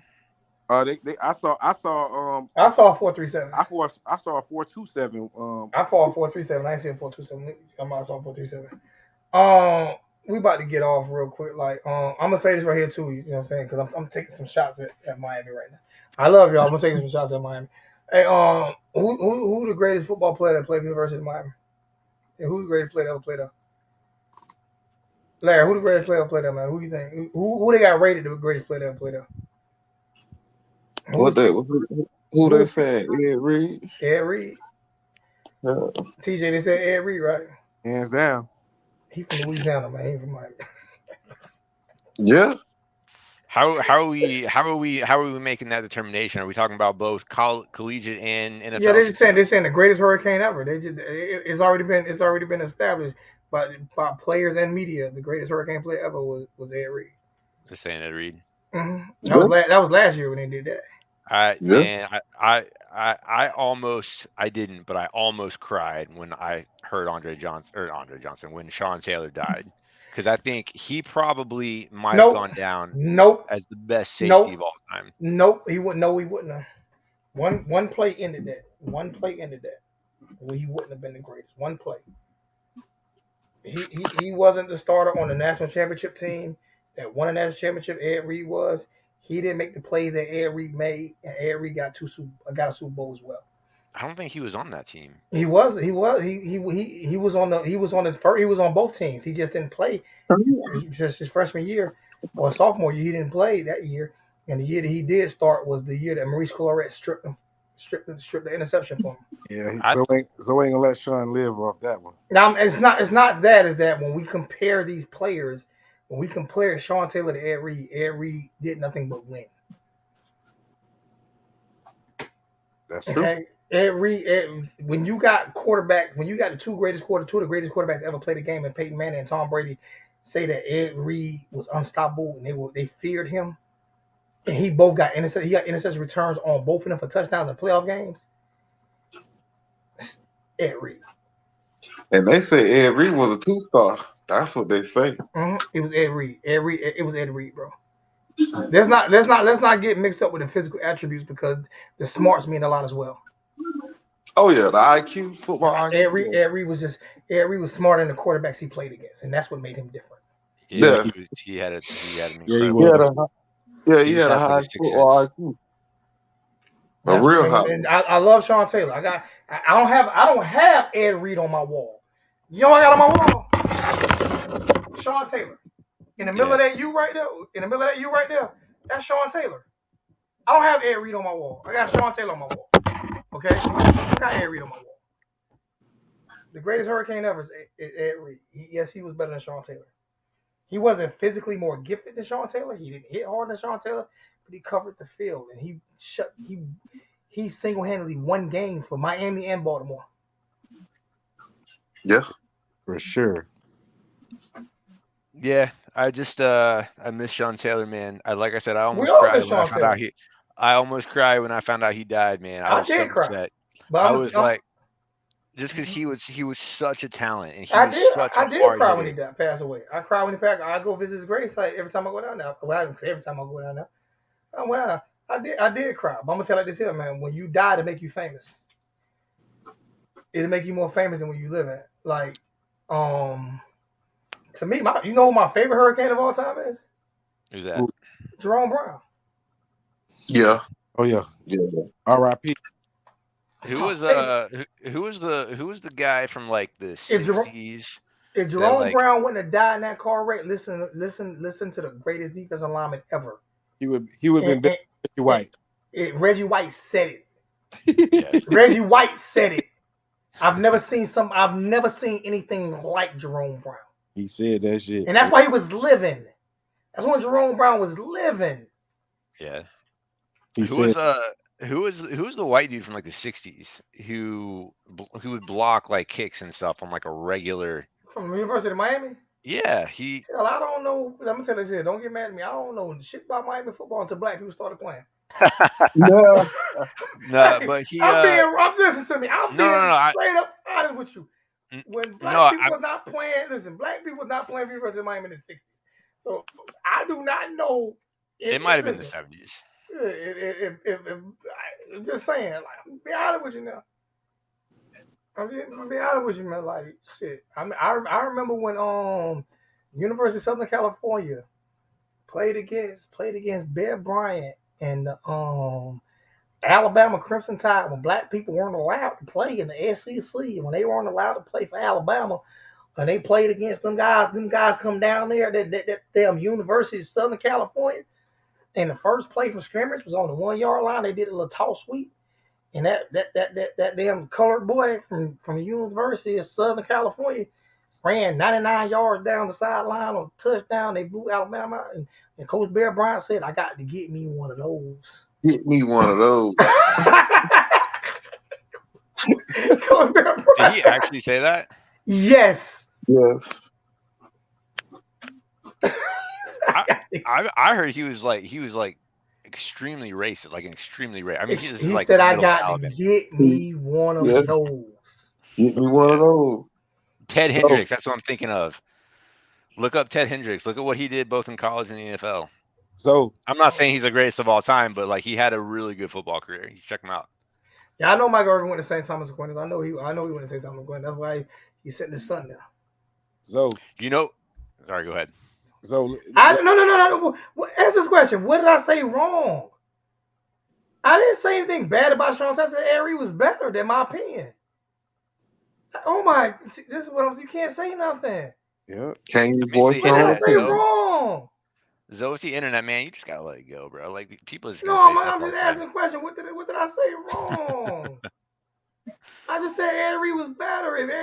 If Sean Taylor was living, I would say the same. That's a problem with people. I love Sean Taylor. You know who I think the most underrated Miami Hurricane is that played in the NFL is Andre Johnson. If Andre Johnson would have had a Tom Brady or a Peyton Manning thrown to him, imagine what he would have done in the NFL, man. He would have did great because he had Ken Dorsey throwing to him. Just saying. My big brother, right? We'll get on that, but you know, shout out to my big brother Andre Johnson. He said, Ed Reed wasn't better than Sean Taylor, but that's cool. So, I mean, that's your opinion. That's his opinion. That's your opinion. But Ed Reed, like I say, bro, it's not just my opinion. He is considered the greatest Hurricane to ever play the game. That's what they got on paper. And he's a national champion, and he's a Super Bowl champion. Yeah, he was a catalyst for both teams. So you can say what you want to say. All I'm saying is, and the one difference between Ed Reed and Sean Taylor, and this is what was going to hurt Sean Taylor's career, is that he depended strictly on athleticism, and that's why he had the torn ACL and stuff like that, because he depended strictly on athleticism. I didn't know he tore his ACL. Yeah, that's why he was out. That's why he got killed. He was home recovering. Oh, okay. He was home recovering. Oh. Yeah, okay. He was home recovering from a torn ACL. I didn't realize. Yeah, that's right. Either a torn ACL or a torn MCL. He was okay, I didn't realize that was an ACL injury. So it was ACL or MCL, one or the other. So type in De La Brown 40 times. Just say what it is. I believe. It's 415. Okay. De La Brown. D-A-Y. No, D-A-Y-L-A Brown. 40 times. The first thing pop up. He is the fastest player. He is the fastest person I've ever seen. You said DAYL what? L.A. De La Brown.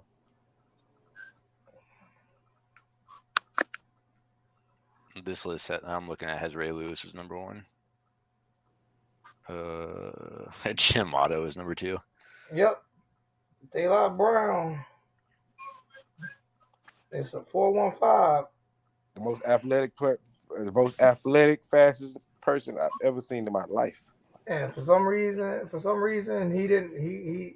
I don't know his name, so he didn't make it for some reason. I have no idea what it was, but it wasn't because of speed. How do you spell his no, name? he made it to the league. No, I'm saying he wasn't a household name. Is what I'm saying. He's a household name. You know they gonna hate on the real now. They know they're not gonna hate on the real. What They did he hate do? on the real. What did he do what did he do? Like what did He he? returned kicks and he played wide receiver. They hated him. I'm saying, but what was his numbers? Like what kind of numbers did he put up? I mean, they only use him as like a. So he probably didn't learn the route tree or something. I don't know. I seen Run a 415. They ain't hate on Randy Moss. Pull up his West Virginia. And Randy Moss should have been the one that hated on because they hated him. He was like 5'9", 5'8". So you know. I don't know what happened. I can't say they hated on the man. The short receiver because the man from Miami. That's what it is. See, that's what it is. Larry, he's from Miami. The short receivers didn't get no love until Tavon Austin went as the 8th pick to the Rams. He was the first short receiver that went first round like that. Okay. How do you spell his first name? He said his name's De La? Yeah, you got to put his name and 40 time, man. If you put his name is if you other people on DALA Brown. DALA Brown 40 time. You know what? I love you. I love Santana Moss. He might have been a better college player than Steve Smith, but he was not a better NFL player than Steve Smith. We're not going to do that. I'm not seeing anything. No, it's DAYLA Brown. Oh, DAYLA. And he got to put 40 time in because there's going to be other people that's going to pop up too. Yep. That's the same person who beat Devin Hester, who smoked Devin Hester on the park for $20K. But I mean. Oh, they got this on video. He got video. He got highlights. That's why I'm trying to tell Zoe. You had like I argued with you with T. That was T arguing with you. It wasn't me. I didn't know who was arguing with him on that. That man, what's going on? TJ was arguing. We both of us saying that. You see how everything come back to me when I ain't have nothing to do with that discussion. Hold on. I don't know. Wait a second. I don't know what's going on right now. I was watching this guy run a 40, and all of a sudden Zoe started yelling and saying my name, so I don't know what's going on. Yeah, because what happened? I never heard of the guy, and you was like, no way, and that was it. You and him were talking about daylight. No. You said he never did. No, I said no. I didn't say he never did. I said, what did he do? Oh yeah, no, I told you what he did. I said, what was his numbers like? What you said they hated him. I said, well, what did he do? They used him as a special. Man, you can't say they hated on that. I mean, Speed's not might not have been that good in the NFL, man. Speed's not everything. Like you got to have more than just speed to be able to compete, especially in the NFL. I'm on TJ's side this time. He wasn't just. Yeah. That's the problem. You know what it is. He from Miami. And being he from Miami. He was that guy. And LJ from Miami. They both from Miami. And LJ gonna have his back. He from Miami, LJ from Miami. That's all that is. He just was that guy. Hey, TJ, I got your back, man. I got your back. He should have ran track. He might have outran Usain Bolt. He should have ran track. Instead of trying to play, he was a track star trying to play football. Should have ran track. Now should have been in the Olympics. That's DVD. He should have been in the Olympics. Now, so you want to call me out? Ain't my fault. The man couldn't know the route tree. Mm-hmm. I heard. I don't know if this is true, but they tell the man to run a post route. You know, a post route is 10 yards and better upfield. This man ran a 2-yard slant. You know what I'm saying? I don't know if this is true, but everything. You know everything on time, and now quarterback threw the ball 10 yards downfield, and they allowed on a 2-yard slant. Yeah, let's call that play. They told that man to run a dig route. He don't ran a 9 route. Gaddis done told him. They told that man, hey, Daylight, we need you to run a 9 route and use your speed. He done stopped. He done ran a dig. He done ran a 10-yard dig. When he turn around, look for the ball 20 yards downfield. Oh man. I don't know if this is true or not, but I heard Ted Ginn ran a 4.19. Ted Ginn did run a 4.19. Yeah, he did. He did. Did he really? Yeah, Yes, he did. That's who ended Darrell Reeves' career. Mm-hmm. He ended Ted Ginn ended Darrell Reeves' career. He ended a lot of careers. He ended Darrell Reeves' career. He ended Darrell Reeves' career. He was the first one to run off Reeves Island, and Reeves tore his damn ACL on that shit. That's facts. Since we're talking about speed, I got to give my dad some credit. My dad, when he was in college, he beat Herman Frazier, who was an Olympian. He won bronze and gold in the Olympics. He won bronze in the 400 in the individual, and then won gold as part of the relay team for the 400. My dad beat him in college. Shout out to your pops, boy. Herman Frazier was a beast. Yeah. Mm-hmm. Yeah, Zoe. It's about that time. Yeah. I'm trying to find that play when he did it. How you spell Ginn last? How you spell Ginn last name? G-I-N, right? Yeah, G-I-N-N. Is it G-I? I thought it was G-U-I-N-N. I thought there was U in there. Maybe not.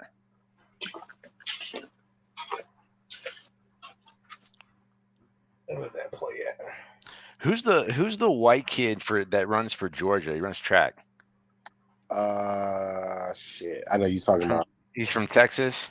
He has like two last names. Like he might. I don't know. I think I know you're talking about. Yeah, but when he came out of high school, everybody was just enamored of this white kid running like 10-1, 10-2 in the 100. He's from Texas. I know that. I just can't remember his name.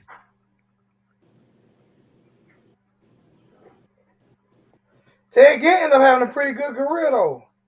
Later on. Yeah. Later on. Matthew Bowling, that's what I'm thinking of. Yeah, he was fast. Ted Ginn Jr. Burns Darrell Reeves.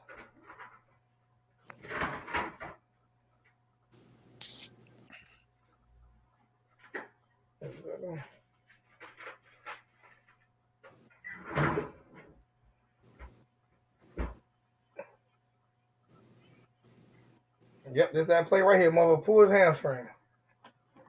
God, y'all ain't gonna mean to see it.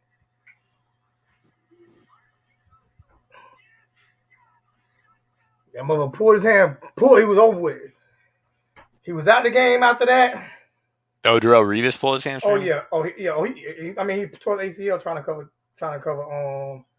cover Ted Ginn. Mm-hmm. How old was Darrell Reeves? He was young. Oh, was he young? Yeah, he was young on that play. He was young. They were playing man coverage. That was the last out of the game. He just made a move on him. Yeah. We just ran a straight 9 route. No, on this play, the one I'm watching, he stopped. He acted like he was gonna do like just a hook, and then I'm probably not watching the same play you're watching. Yeah. Ted Ginn Burns. Oh, this is Ted Ginn Burns Reeves again. Yeah. He just put a move on him. Yeah, that first time was when that was it. Darrell Reeves was never the same after that. Never the same. Hey man, let's get up out of here, man. We're gonna come back on Saturday, man. I gotta finish my Thanksgiving dinner. Y'all here playing, man. I'm cooking, so I gotta finish my Thanksgiving dinner, man. Love y'all guys, man. We had a good time, man. All right, bro. We'll come back on Saturday after Coach Hayes. All right. Canes. I'm tired. It's been a 3-hour podcast. I'm getting tired of these long podcasts. I got to get out doing these long ass podcasts. But LJ, what you got to say, man? So we can get about here. Hopefully we 6-6 when it's all said and done, but we're gonna be 5-7. All right, man. I ain't got no optimism. I'm not optimistic about this game, but love you guys and see y'all guys after the game, man. All right, y'all have a good Thanksgiving. Be safe. Happy Thanksgiving. Later.